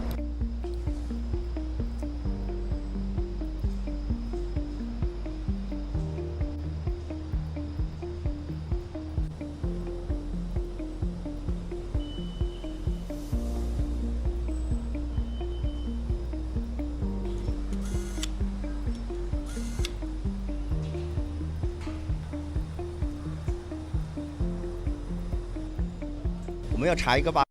Okay, dude. We might have some Chinese GPUs, and I hope I get one.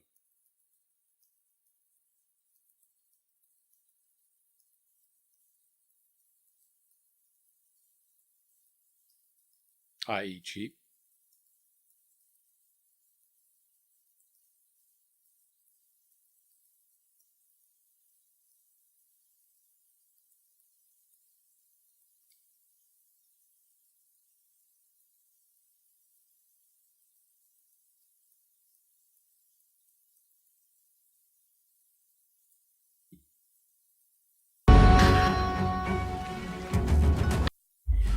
I have Valheim too.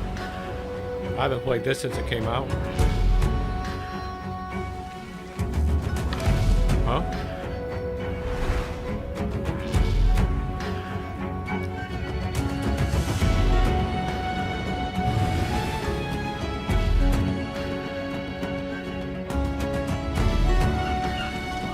Oh.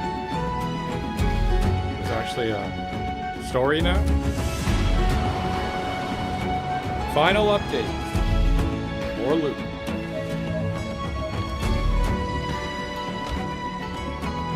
Oh, they're writing the final update, huh? Moving on.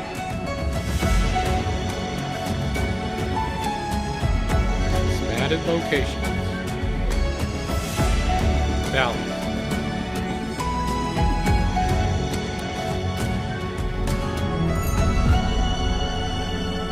After 2 years in development.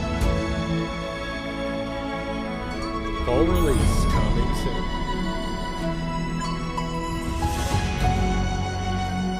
The Valheim Adventure.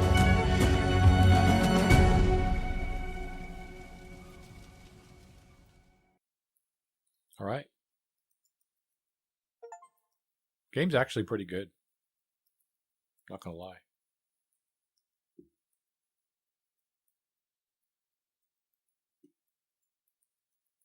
Yeah, let's run Tavern. Huh?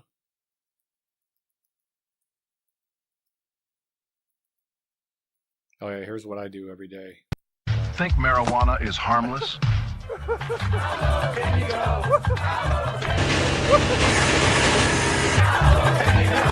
Here we go.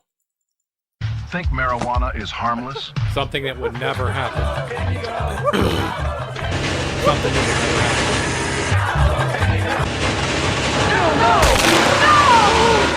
Think again. Think marijuana is harmless? Never. Never would happen.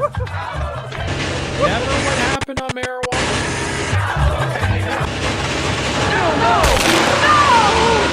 Think.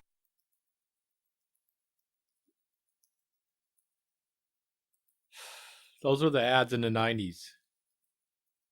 I, of course, ignored them.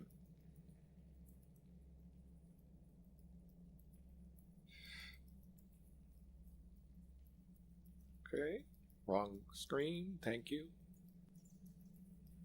Wrong screen. You motherfucker.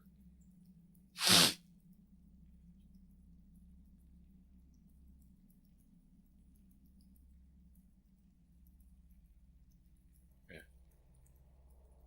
Is Invincible better than The Boys? Chat? Is Invincible better than The Boys?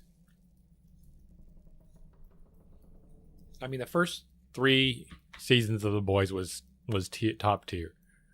You gotta admit.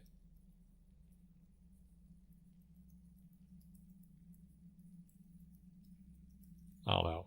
I think Soldier Boy was a problem, even though he's good.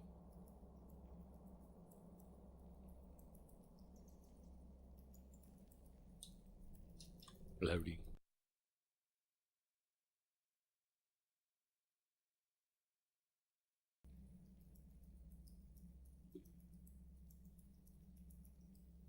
Oh, here you go.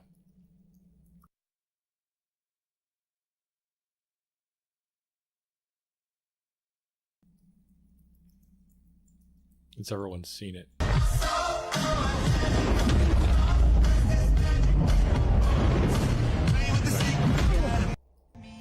This is what they think the ending should have been. Even though I'm going to say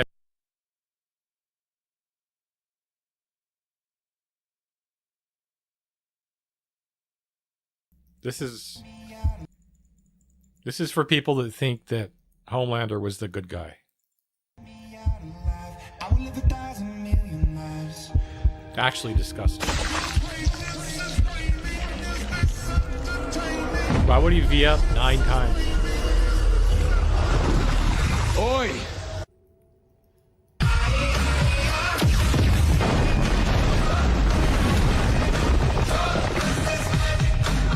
Okay.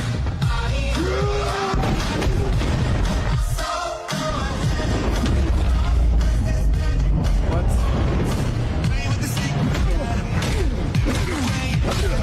This isn't done.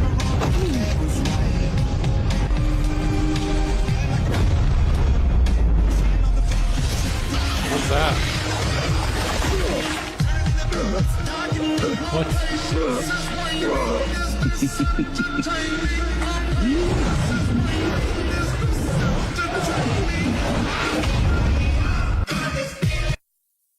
What?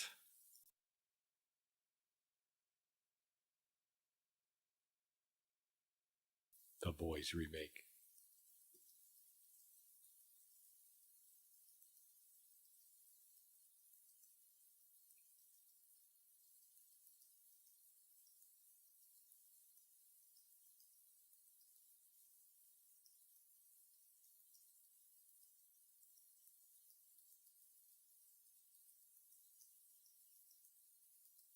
All right, chat. Who should we play? Fuck. I have a lot of characters. Let's see. Create character. Let's create a new one because I think they... Wait, can I? Huh? Hello? Hello? Can't? Okay, something isn't right.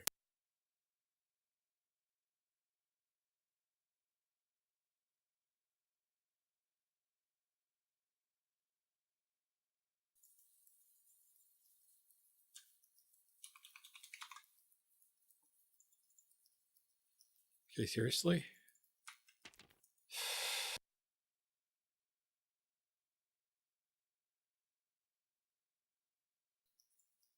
I get it. God damn it.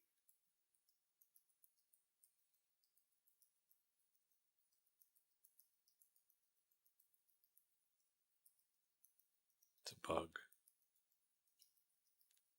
It's just a bug.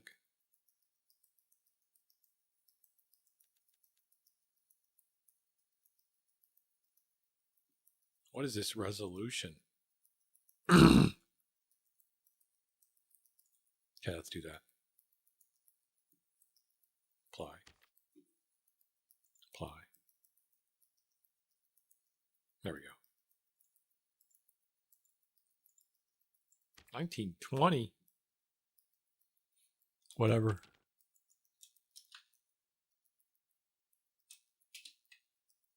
Okay.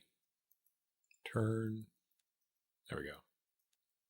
Create character. Okay, so we've got fighter, barbarian. What is this B? Oh, female. Fighter, barbarian. Oh. Rogue, ranger, wizard, cleric. Is that new?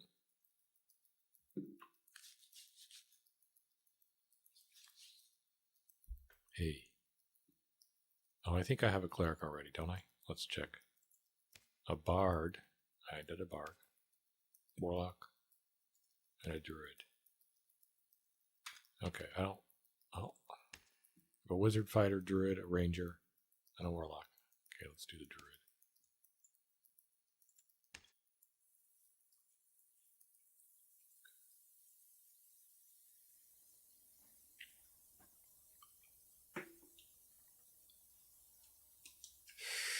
Crypto Casino wants to pay Chud the Builder's $1 million bond.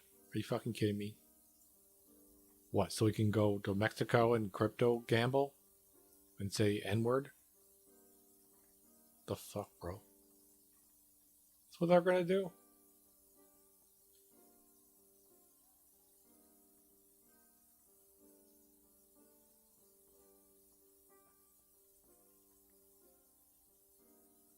Holy shit, bro.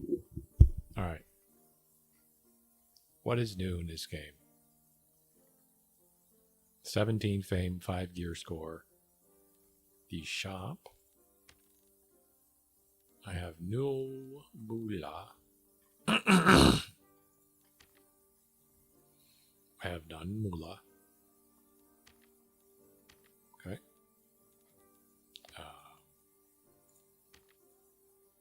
But I do have this. Should I be a lizard? Oh. Or this actually is peak. Equip. Yeah. Equip.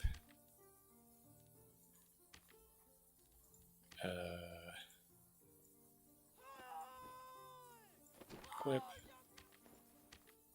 Q. I have none. None. Sure.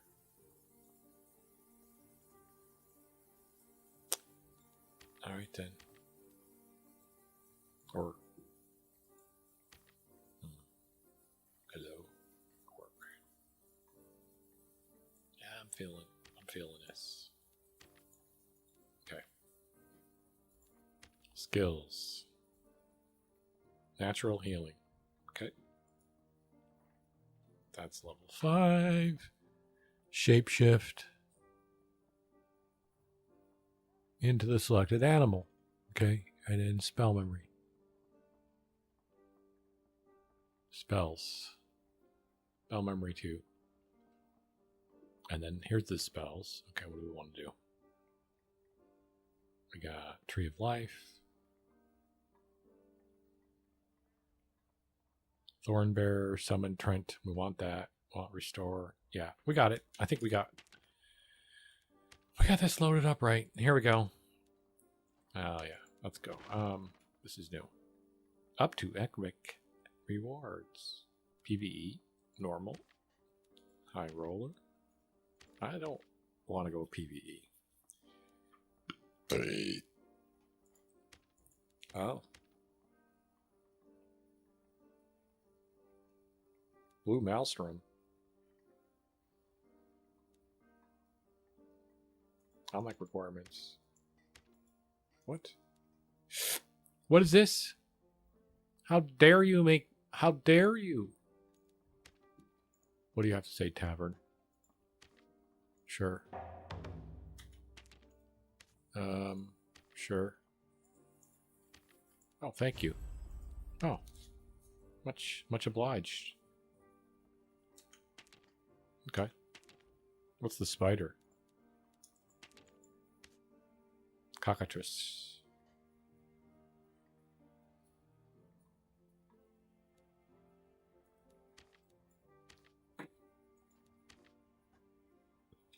I have no idea. Okay, let's... Oh, what's this? Goodbye gear, huh? Ooh, purple. Alright. Let's, return. Go play. Okay.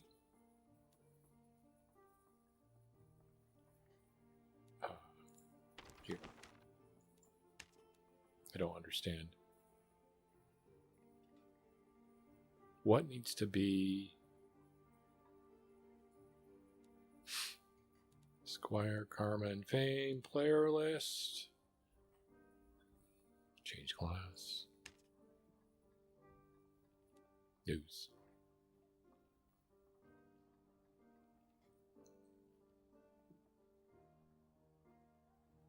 All right. Let's go. Test mode. All right, whatever. I did. Huh? Select. Start. Oh. So dumb. Select a region. I'm like, I did. It's a map. Huh? Set base gear. Yep, we're good. Can I play, please? Start. Yes. Enter solo.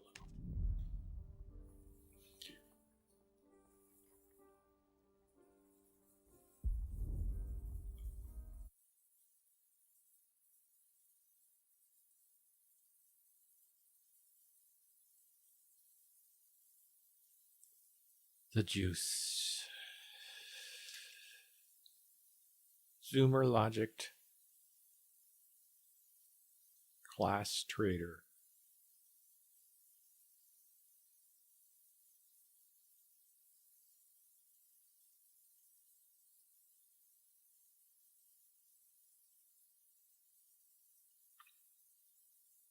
It's really funny to call Helmlander fake and gay. Cracks me up every time. Fucking 2-year-old. Elon Musk is a fucking 2-year-old with his jokes.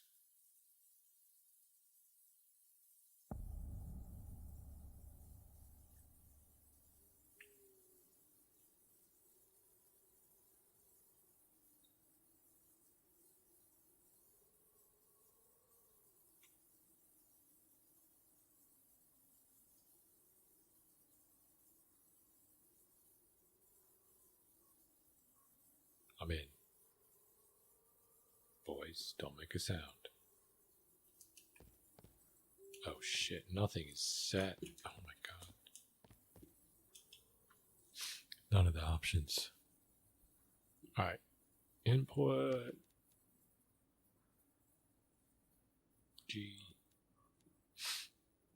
Y is form party. F.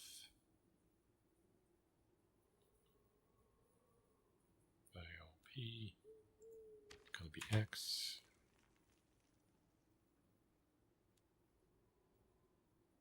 Oh. It's gonna be, yeah, that's correct.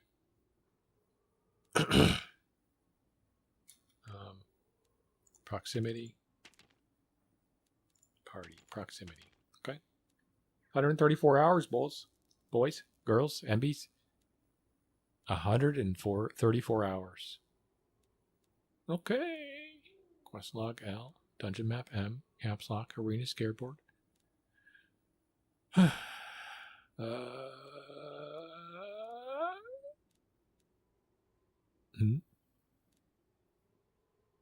What am I going? What am I?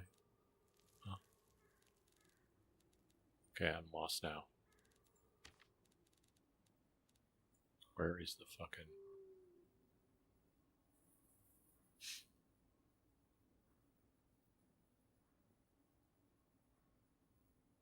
Ah, here we are. There we go.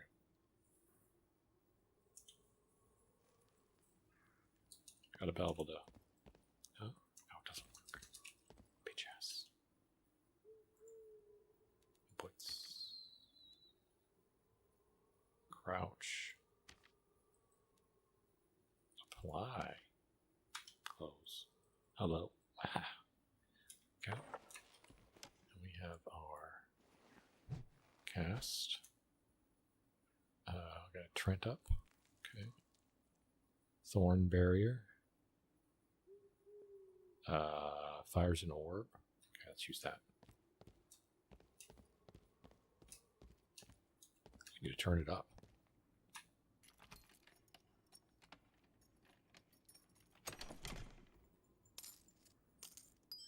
Purple. Oh. Purple,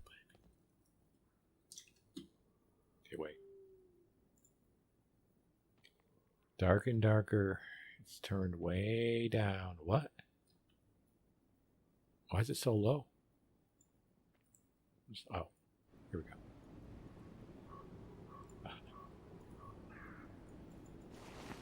Alright. I'm probably going to die, but it's fine.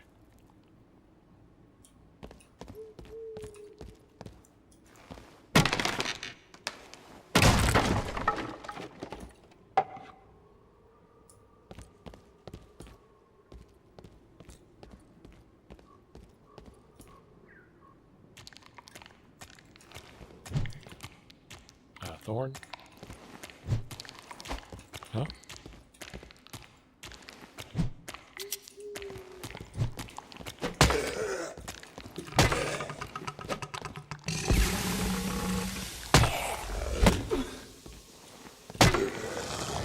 Forgot how to fire. How do I fire my fucking weapon?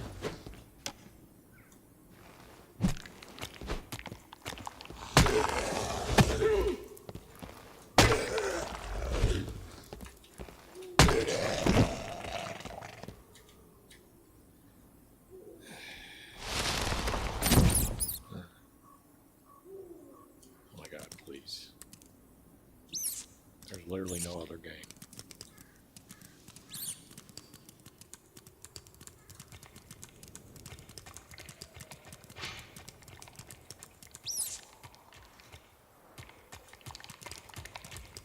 This fucker's chasing a fucking mouse? How dare you? I want loot, baby. I don't want fucking monsters.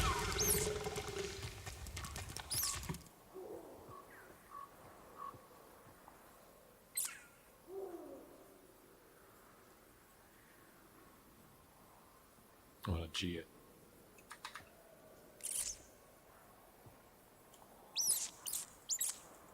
It's me attacking. See? Oh. Oh my god, this game.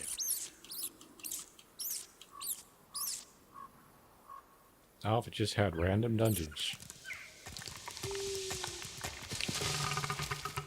Like with big bosses on every level. Right, can I open a door? I can't.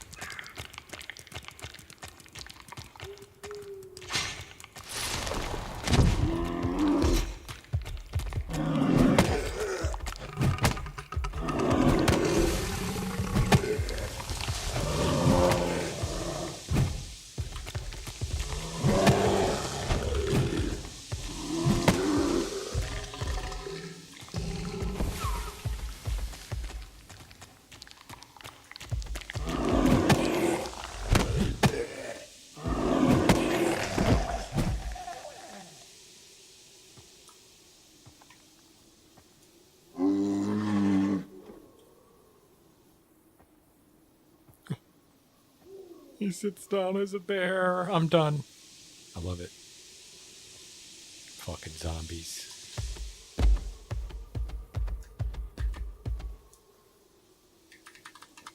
Gee. Wait. Okay, transfer and render wild pattern very quickly. Gain move speed.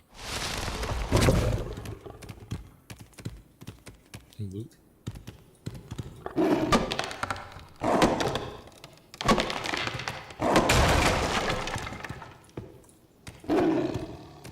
Oh, I can't loot.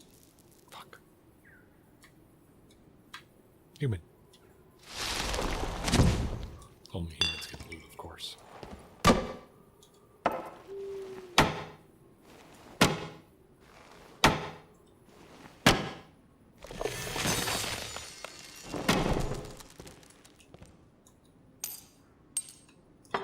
Holy shit.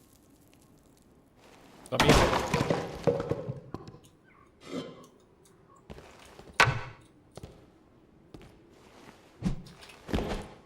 I really feel like I just need to get out.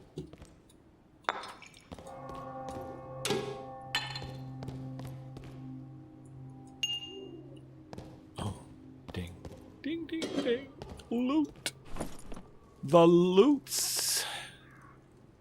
Gotta use a fucking 3. Oh, there we go. There we go. Forgot I had a torch.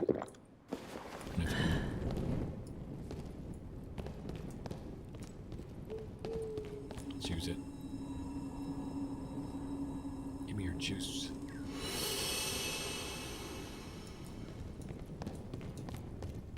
Hello? Hello?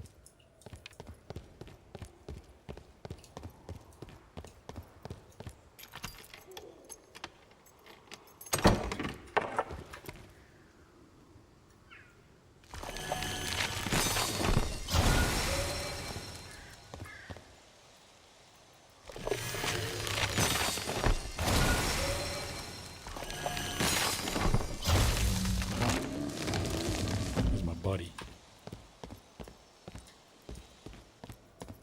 Come here, sir.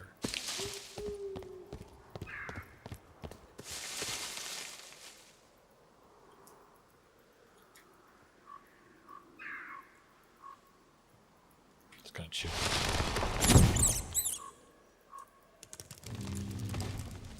Oh, Trent. Don't leave me. Brother. Don't leave me by myself. Why'd you disappear?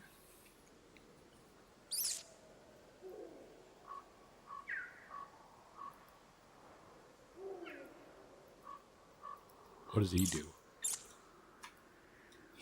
Oh, it gives me juice. Alright. I like being a rat. Okay. Where are we going? Exit? Pretty much. I think it's this way. What is that? Holy shit, it's the log guy. It's the tree guy. He doesn't like rats. It's not good. I can't beat him. The bell. I need to find an exit. That's what I need to do. Where's the exit? They have a dungeon map now? What the fuck? They have a dungeon map? The full map? Okay. Now all they need is... They need... half this, but levels, and then monsters, and randomly generated roguelike. Sick. Oh my god. Are they there yet? Maybe they are. I haven't played this in so long. What is this? Sacrificial altar? Okay. Drawbridge. Trio escape. Downstairs.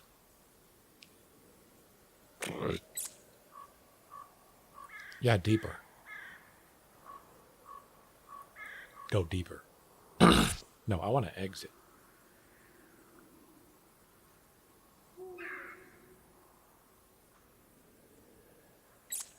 Oh, you can go to the drawbridge for an exit. What is this? Trio escape portal. Okay, I'm going here. Yeah, you can mark shit now at least. Thank God. What the fuck? Okay. The map seems bigger too. Did they make it bigger? Man, I've never seen this. There he is again. God damn it. Where's the mark? Guess I lied. He's gonna stall me.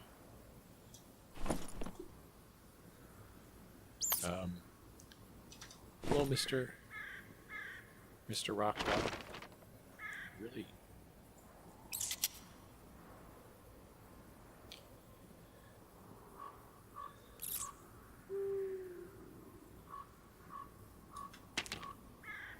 I just want to go that way, please, sir.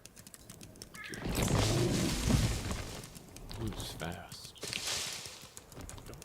Where's my ping going? Okay, that's not the right one. It's not this one.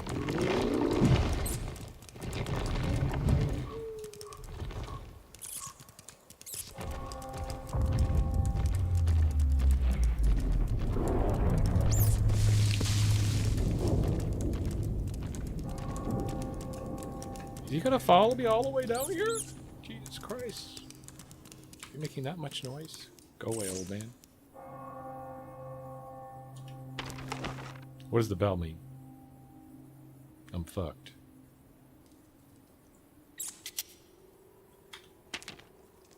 Yeah, let's escape here. Please. Why is there only one escape? Oh, it's behind me. Why is...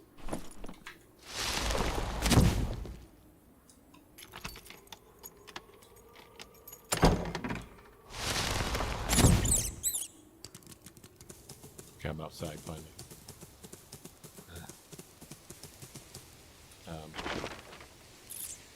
Hello? Where am I going? Oh, I can go straight.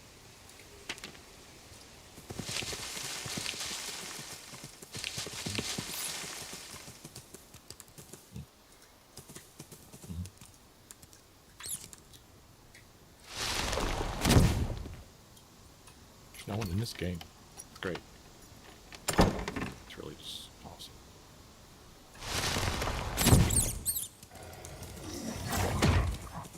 Oh, they're gonna chase me.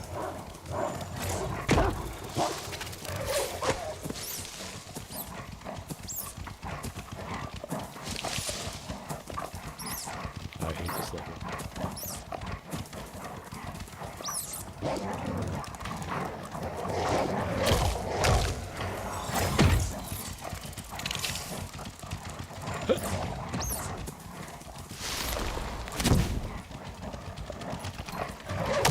I'm dead.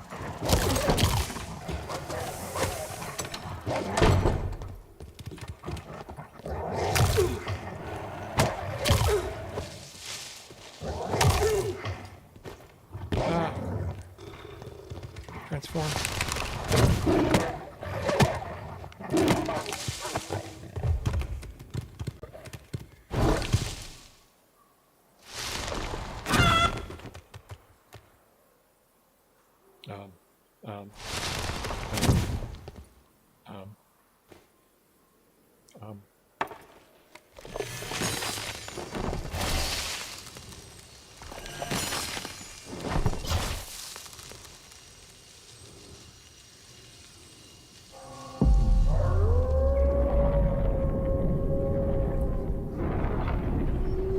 I'm dead. Why am I dying? I waited too long.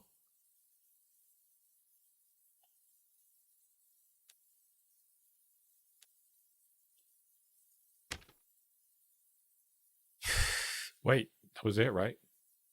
Midnight Curse killed me. Fuck.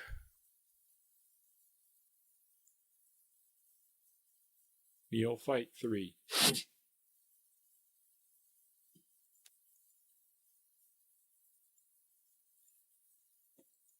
I'm a neophyte.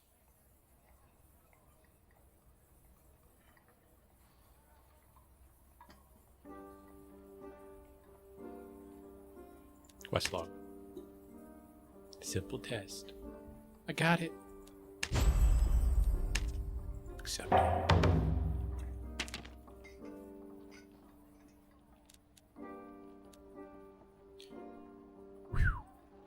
All right.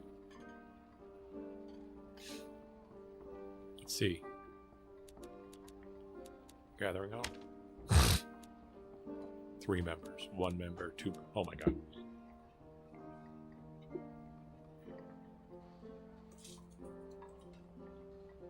Chat, that's it for me tonight. That's it for me tonight. I gotta go. Feeling shitty.